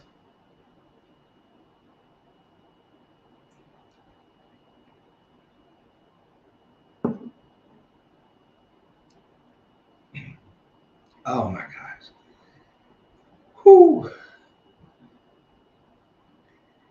My take on reptilians, it's a conspiracy theory that people just made up to explain why people of power act differently so that they can feel like there's some group of people that's in control of government and society, and they're trying to mess everybody up. But it's just a conspiracy theory, and it's stolen from different ancient stories. Like according to the Dogon, the Namu were reptilian type people who came from the waters and taught them everything that they knew at that time frame. And so stories like that have been taken to mean that these reptilians are now evil.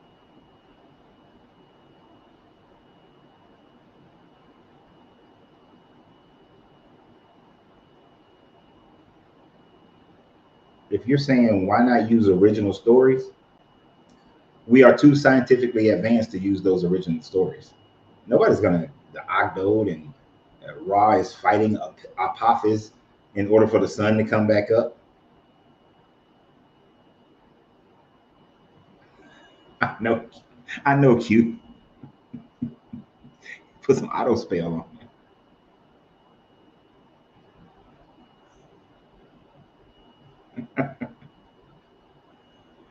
Ah, oh my gosh.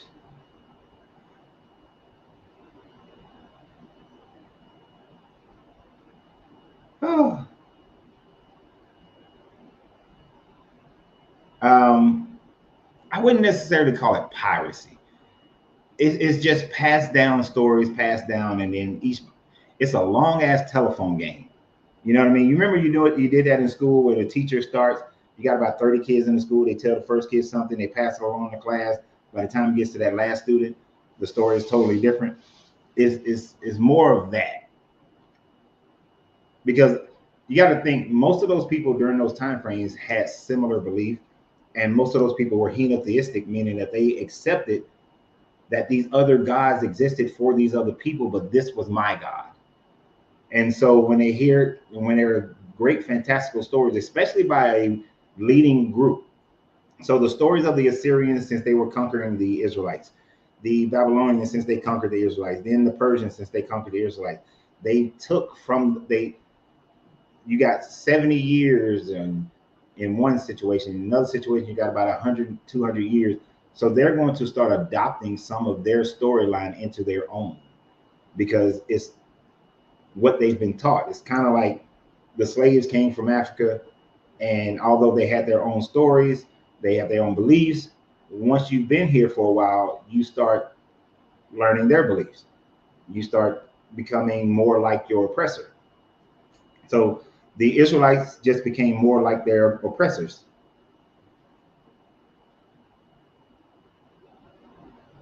Oh, that was a great show. V in the 80s. I love V. V was great. I'll watch that right now.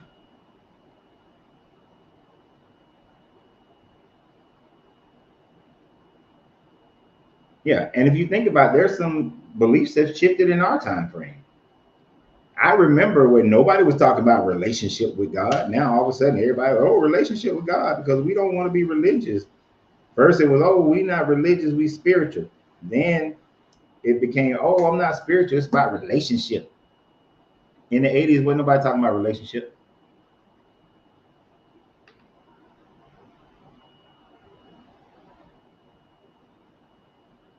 Oh, congratulations.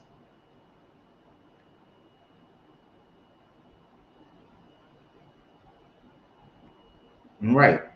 In today's world, you can't accurately pass along a story between three people. What makes these people think that for thousands of years these stories are accurate?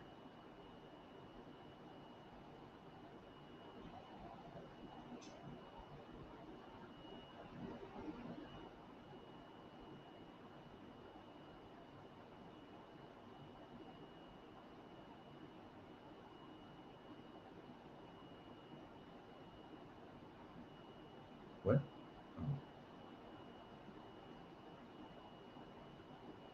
I don't know now. Them Christians, they people who believe in this Bible think that he parted the Red Sea and that he walked on, and that the other man walked on water.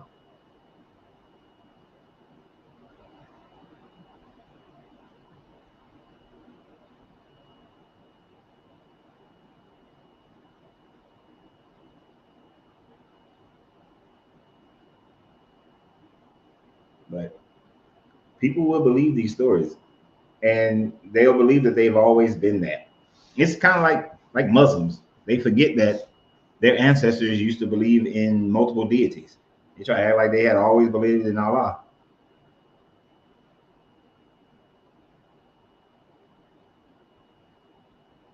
but they believe in their talking donkeys, talking snakes, you know, feeding everybody with a two-piece fish sandwich from Popeyes.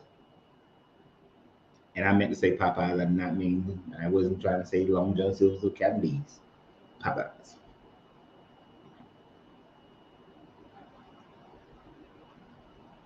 This one is crazy. I don't even understand how they can even believe that a man lived in the belly of a whale or a fish for 3 days and survived. You know, I watched this man get swallowed by a humpback whale the other day, and the humpback whale spit him out. But he would have to spit him out. His throat is about the size of my fist. You wouldn't be able to go into the whale, which is amazingly, if you think about that. As big as a whale is, its throat is only about that big.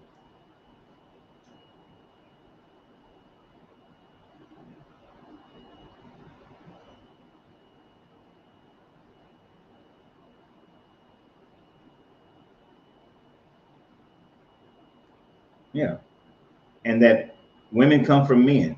We just came from each other. You can't have a man without a woman. You can't have a woman without a man. You got to have both.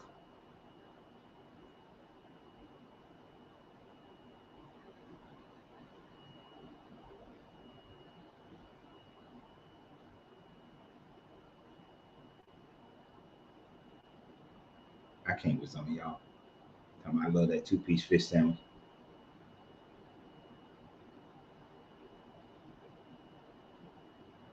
Yeah, that video where the dude got swallowed by the whale. Yeah, that might have given me PTSD. I probably wouldn't go back in the water no more. If it ain't a swimming pool, I'm not getting back in it.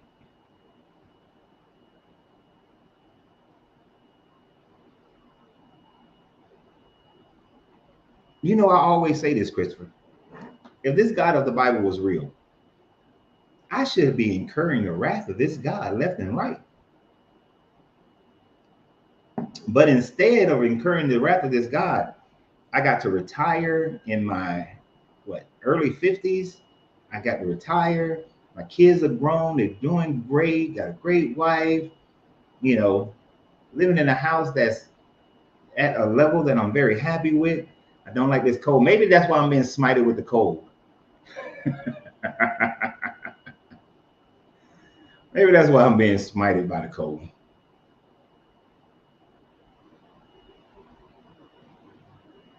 You know, I don't have high blood pressure. I don't have any kind of diabetes, or even I got a little baby keg that's going down, but I don't have no health issues other than the arthritis from the paint. And that arthritis comes from the shit that I put my body through. Where's the smiting?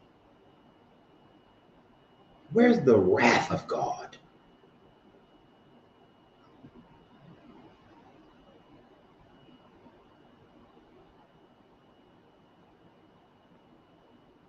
Stephanie, Stephanie. In the beginning, a man was put to sleep so that he could have a helpmate, and God took the bone from the man to make the woman. That's a fact. God made a clone of a man and gave it more feminine energy to make it into a woman. Then explain how was man in existence prior to 4400 BCE, 4600 BCE.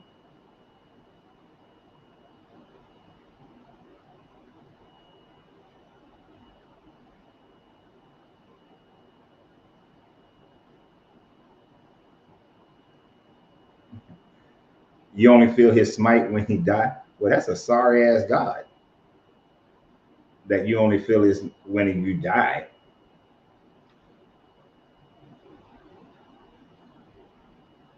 That makes no sense.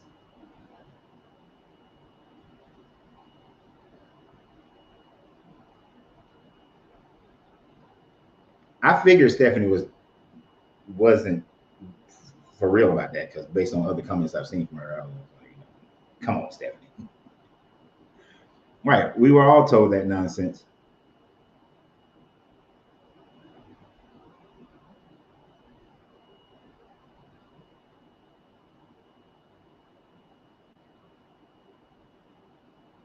But and I do agree with this. Followers of Abraham are a blood cult of sin worship, Jesus, Yahweh, and Allah, and desert gods, hypocrisy.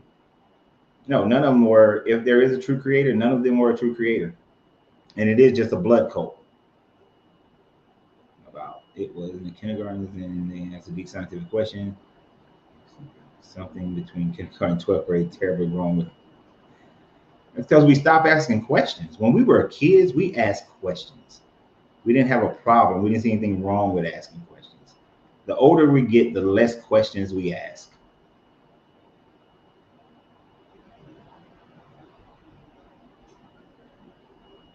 I mean, this guy starts out with a whole blood culture. Adam and Eve supposedly disobeyed him, and what does he do? He kills an animal for their sin to cover them up. And then when Cain and Abel present their gifts, oh, Abel killed some animals. I'm going with his gift. Fuck them vegetables. Abraham, kill your kid. Oh, well, I just playing. Here goes some rams in the bush. Kill them instead.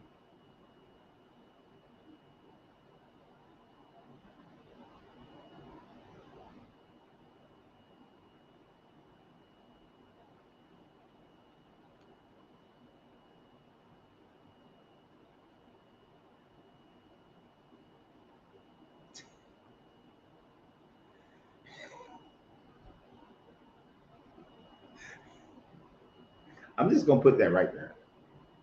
I'm not going to respond to that. I'm not responding to that. But that would be a good statement. Not that you're making a statement against that group, but like, okay, so this is what your God made.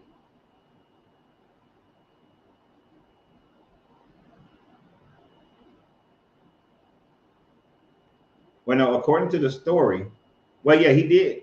He cursed the ground. He cursed the ground first. He cursed the ground for Adam, and then he cursed the ground again for Cain. But then Cain just went off and built the city for some unknown people and had a wife with some unknown people.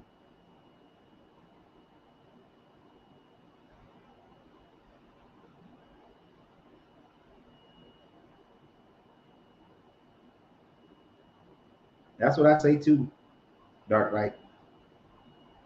Fuck them dudes, and they can come get some if they want some.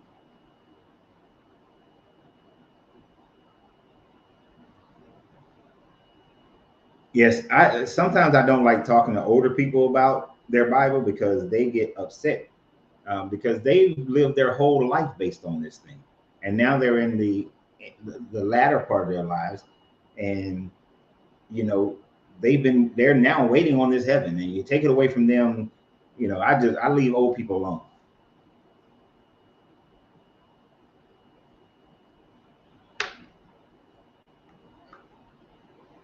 Right. When something bad happens to bad people, they say it's God's wrath. When bad things happen to good people, they say it's God's plan.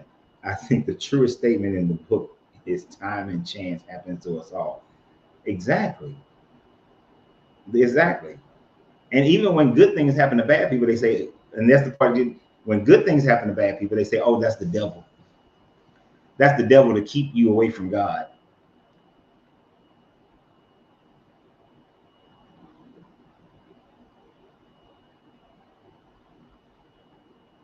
Exactly, John. How does a man who is supposed to roam the earth go and the first thing he does is go to Nod and build a city? And who the hell called it Nod? Like, your punishment is to roam the earth.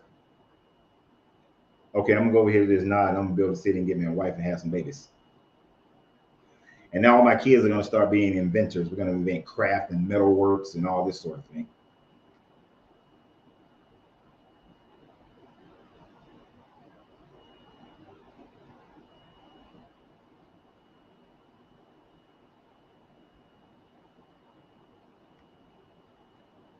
Indoctrination. If you're indoctrinated into this book and then you're taught never to question this book, and as you continue to experience life, you allocate your experiences to this book, you won't leave it. You'll stay in it.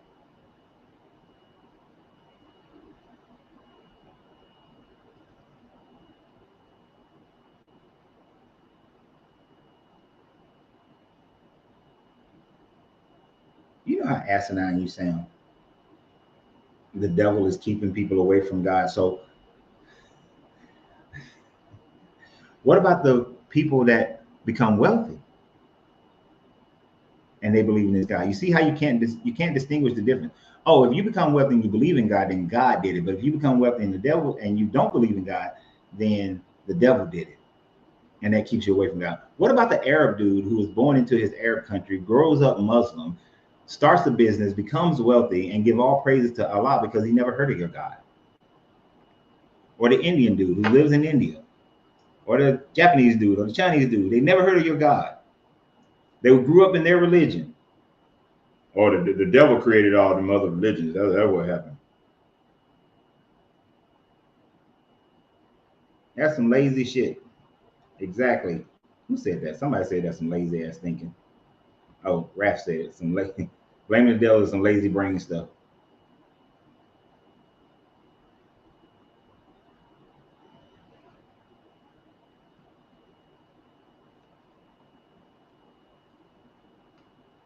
And then if the devil is supposed to, here's the thing: if the devil is supposed to have these powers on earth and is tricking people and have this dominion and all this kind of bullshit, why why would the devil allow poverty? If I'm the devil, I'm making sure that everybody's living fantastic. I know, Debbie. It was that I couldn't even respond to the stupidity of my smoking is keeping me from God.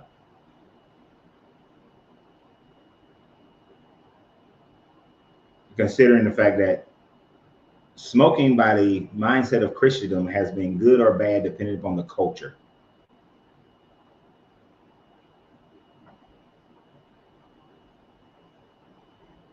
I guess Jesus drinking that wine was keeping him from God.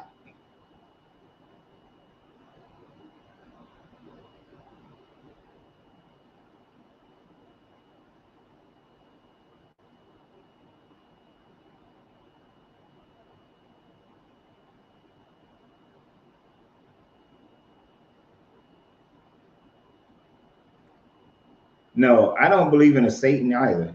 If there is just things, there's just things that exist. If something exists on a pole, it is one and the same.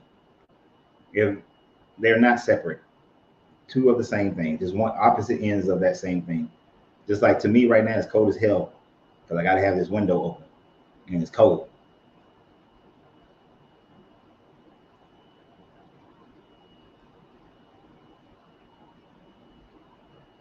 Because according to this book, if the devil existed, then God would have to destroy himself to destroy the devil. God can't exist without a devil. If you think about every religion, all of them, ancient religions, all of them, there's always a good guy, there's always a bad guy. You can't have a good guy without a bad guy. What they say in one of my favorite movies, Vampire in Brooklyn, if every day was a sunny day, then how would you know what a sunny day is? You got to have some rain. You got to have a cloudy day in order to know what a sunny day is.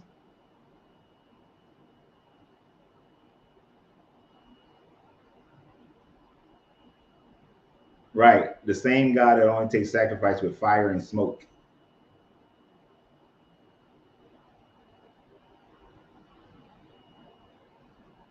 Right. But they all exist in opposition of each other.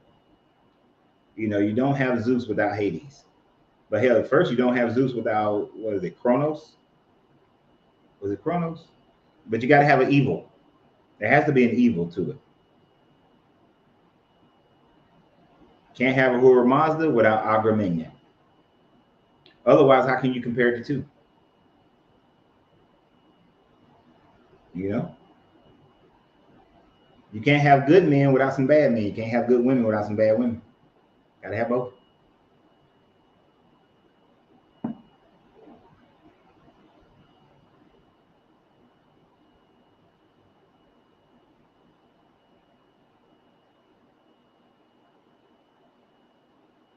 What? Let's see. What's Stephanie? I never understood how a man with more can tell somebody who have less they have a better chance to make it to heaven, and they do always wonder when they don't. They want to go to heaven too. Yeah, that makes no sense. Other than the fact of it's a good mind trick that to tell the first will be last and the last will be first, and the rich man is in um, Abaddon while the poor man is in Abraham's bosom. It's like, okay, no one would want to be a rich man. It's easier for an eye to go through the eye of a needle. It's easier for a camel to go through the eye of a needle than for a rich man into the gates of heaven. Why would you ever want to be rich? And that storyline has kept a lot of religious people poor as fuck.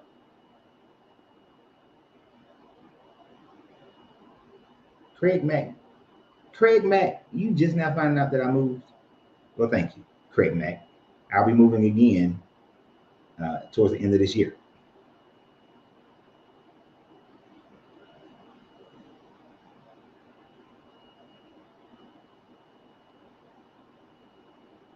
Mm, not to mess with you. I wouldn't say there's no Horus without Set. I would say there's no Osiris without Set. Because remember, those are the two brothers who were in opposition. And a lot of these stories like to do the brother against brother thing. That's a common trope as well. So but I do understand how Horus fought Seth afterwards. But you got to have Horus first. But I'm with you. Batman without the Joker doesn't work. Superman got to have Lex. Professor X got to have Magneto. Imagine how boring my X-Men comics would be without Magneto and Professor X. Got to have both.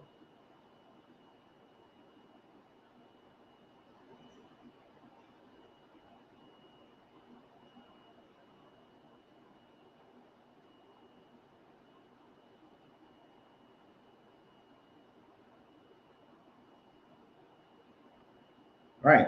And if there is a God, then he created both sides of the spectrum because he created what was already in him, good and evil.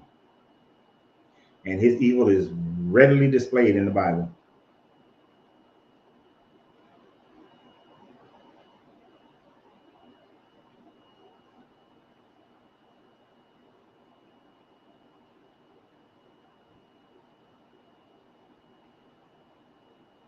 No, it is not a sin to take a mulligan.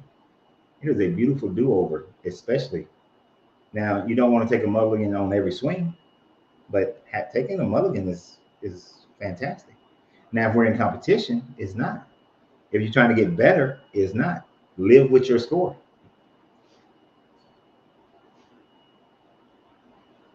For those who don't know, taking a mulligan means that you hit the ball off the tee box. You don't like it, you get to try again. And right, there's no such thing as sin. Um, the only thing that the closest thing I would say is sin is when you do things that are not in your best interest and things that you hate doing.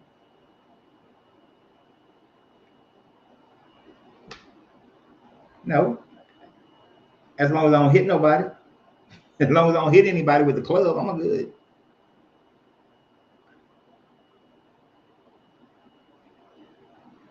Oh yes, sir. You can role play all you want to. If you know what kind of role playing I'm talking about, you can role play all day long. Ain't nothing wrong with role playing. Had to drop an octave.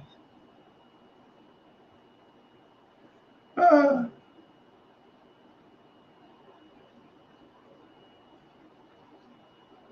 right. There are mistakes, but there's no sin. You got to have a God to have a sin.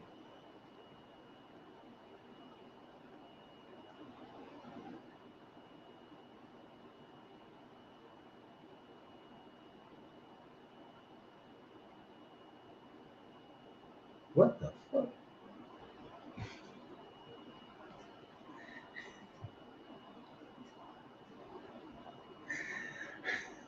If I couldn't form a sentence, I'd just quit. I'd just be like, I'm good. But for my YouTube people who can't see this, you gotta see it.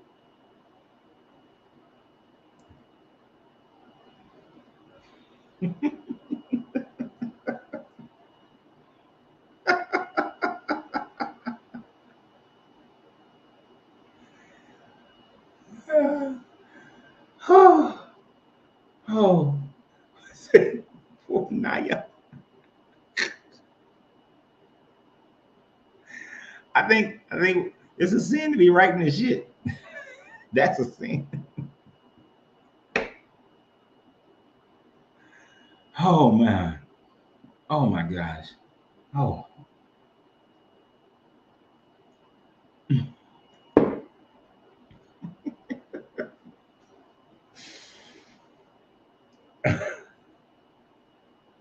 Oh my gosh. You finally. I don't know why you think everything is funny. Damn, you messed it up with that funny four, and you think everything is a joke. It is a joke when you cannot write a intelligible sentence. That's a joke. You're trying to express your belief in your deity, but you can't even write a complete sentence. You can't write it, and it's not even a complete sentence. It's write an intelligible thought. Do you realize that that last comment that you made, no one knows what the hell you're talking about? That is funny. When you try to impress people with your thought process, you try to gain some type of understanding from the people on this chat, but you can't express yourself clearly so that even the thought of even your so that your thoughts can be made clear. You know, on my relationship channel, I did a video a couple days ago where I was talking about the fact that, you know, arguing is not communicating. If you cannot, it's your responsibility as the communicator to make sure that the person listening clearly understands what you are saying. It is not upon the person who's listening to understand you. But when you are trying to push a religion, and I'm trying to help you here, my guy, when you're trying to push a religion or any thought, any concept whatsoever, you have to be able to express it so that the listener understands what you're saying. When you cannot do that and you're challenging other people's intelligence, it makes you look foolish. And in all honesty, I don't want you to look foolish. I would rather, when oppositions come on this channel, that they are able to express their thoughts in a way that it is understood by the community at large. But when you can't do that, you are literally hurting your case. Because I want you to think about it for a second. If you are a representation of this religion, this God, this relationship, whatever you want to call it, but this is how you express yourself, this is how you present yourself as a representative of your deity, why would any of us take you seriously? We wouldn't. So if you cannot express yourself clearly, it is best to remain quiet. Imagine if you had a lawyer that was speaking the way you spoke and you was up for murder. You're going to lose because they're supposed to be representing you. But the jury has no idea what the hell you're talking about. You are the lawyer for your God, your belief, and nobody knows what the hell you're talking about. No. It's like having, no, I'm gonna just leave it alone right there. So honestly, James, I would love for you to do better in your ability to express yourself. Because we do welcome people who have a difference of opinion. But when you can't express it, it's funny. It becomes a joke because your comments become laughable. And I wouldn't want you to be laughed at. In all honesty, I don't. But you keep doing it. So I keep laughing. You know, I think I asked this once before. I asked him this once before if English was his first language. And he didn't, I don't think he responded to that question. I don't think he responded to that question. But that is, but Victor, that's not an excuse in today's world.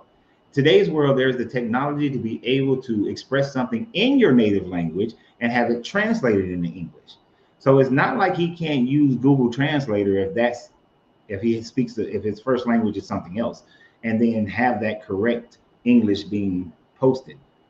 It's not that difficult.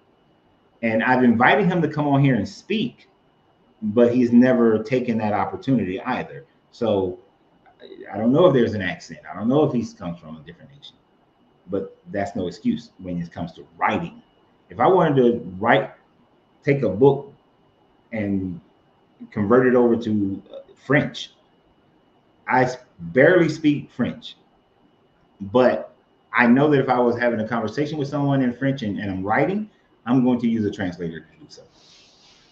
Because otherwise, or even worse, even Spanish language. So we had some guests at our house this past weekend, and I'm learning Spanish, but just to mess with them, you know, I was like, yo tengo un grande perro en un pantalones. Now I can't walk around Puerto Rico saying that. I'm gonna get my ass whooped. Walk around talking about I got a big old dog well, I said perro? Yeah, perro. Big old dog in my pants.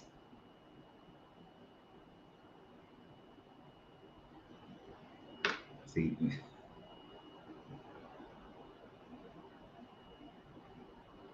See, James is with me.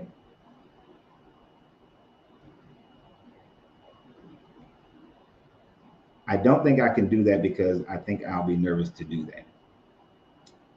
I can accept that. Some people don't do well public speaking. Public speaking is one of the most fearful things for most people. Is English your first language, James? If it's not, I'm gonna leave you alone. I'm gonna stop picking on you. But if it's not your first language, I'm gonna leave you alone. But if it's not your first language, I would encourage you to use a translator.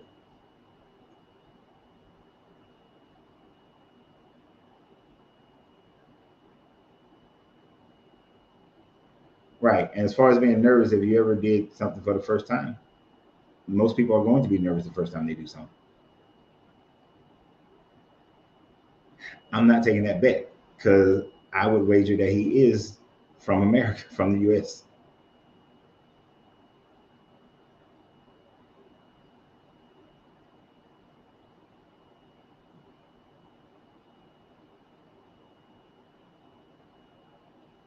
Oh, you're new?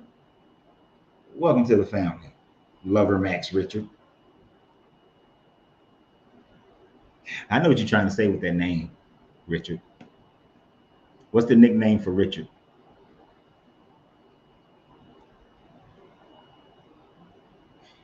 What y'all think about that?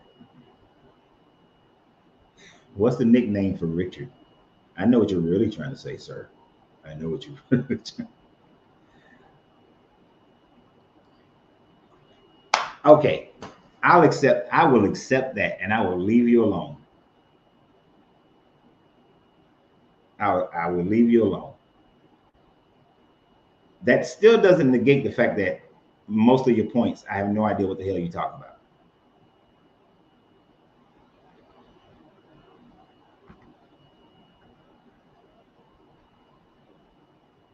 So I will apologize for laughing at you.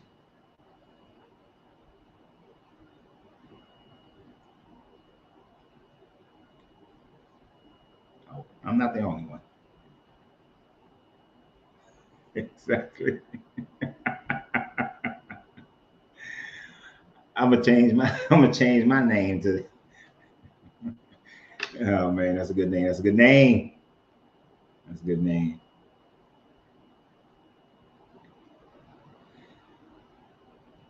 I feel a little bit bad, just a little bit, because it's something that should have been expressed in the very beginning. You understand what I'm saying? It should have been expressed in the very beginning. All these times I've made remarks about the lack of comprehension, and yet you don't say anything like that. That's why I believe in transparency.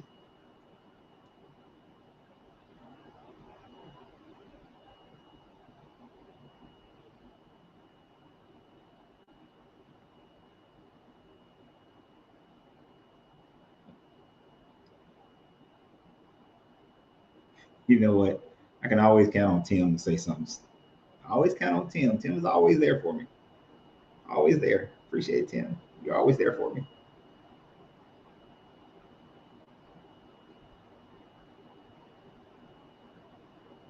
Exactly. John understands what I'm saying. You know, uh, it's just like when you go to someone and you don't speak their language. You know, what do you say?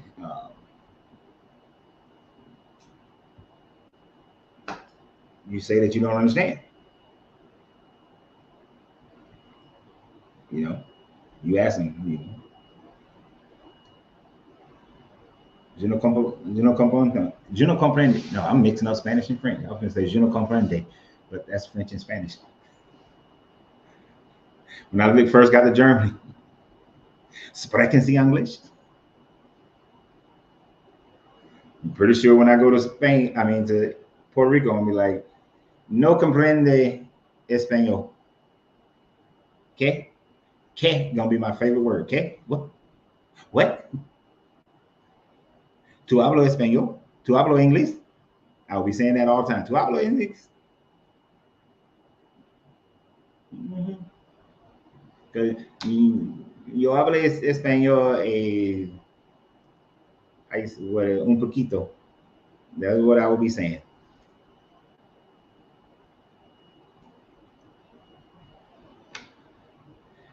But you know what? You know what, Dwayne?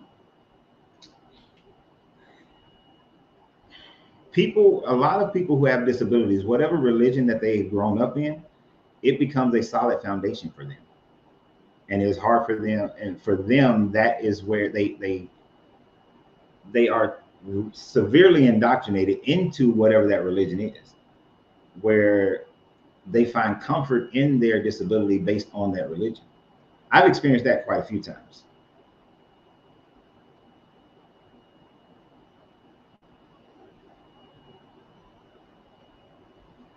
Yes, yes, yeah. Y'all do this quite often. Now I'm not going to Mexico, Evelyn. I'm going to Puerto Rico. I'll still be in American territory. Y'all do this quite often. We can start talking about a subject, but uh, usually I get about at least an hour before we get off into other subject matters. But today, y'all started out, wasn't even paying attention to the lesson today, wasn't even part of it.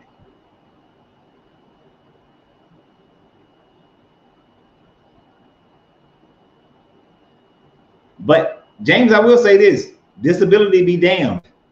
When you make statements like that, kind of like how people say "fuck them kids," fuck your disability when it comes to statements like that.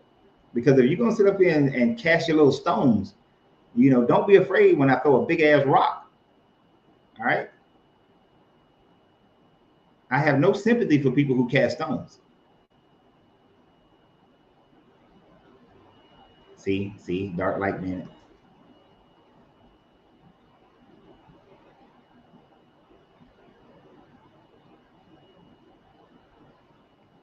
I don't know. Angelina can probably tell you better than I can. Because some of those words I don't even know what the hell they mean. I have no freaking idea what the hell that means. I don't know. I just leaving it up there just in case Angelina's watching so she can tell me what the hell that means. I would put that in the translator. Google Translate is gonna be my friend when I move to Puerto Rico. Oh, you didn't mean floor, you mean flow, flojo? I have no idea. If somebody used to say, I know my Spanish guys used to tell me a whole bunch of cuss words.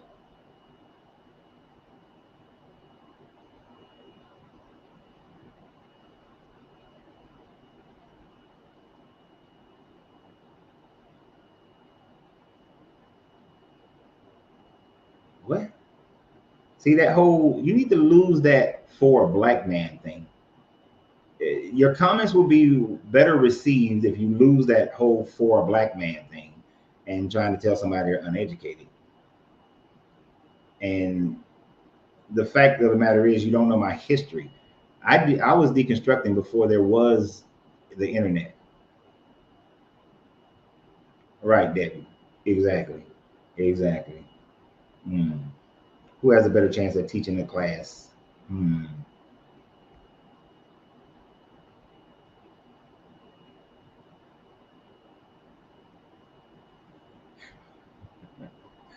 Right, Sean. I knew some of those little words, but the other ones, to get the full scope of what he's talking about, I don't know. I don't know.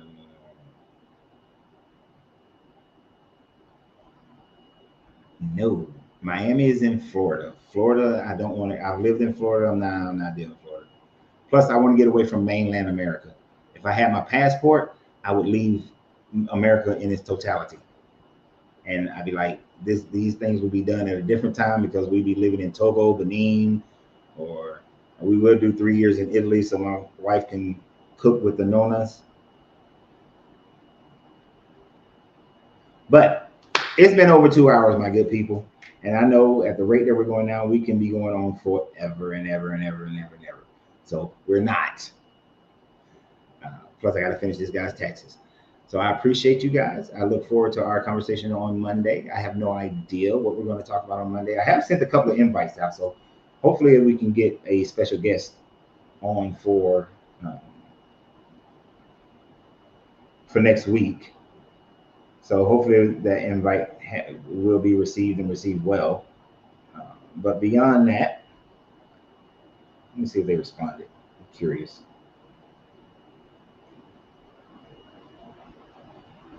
Hold on. Nope, they haven't responded yet.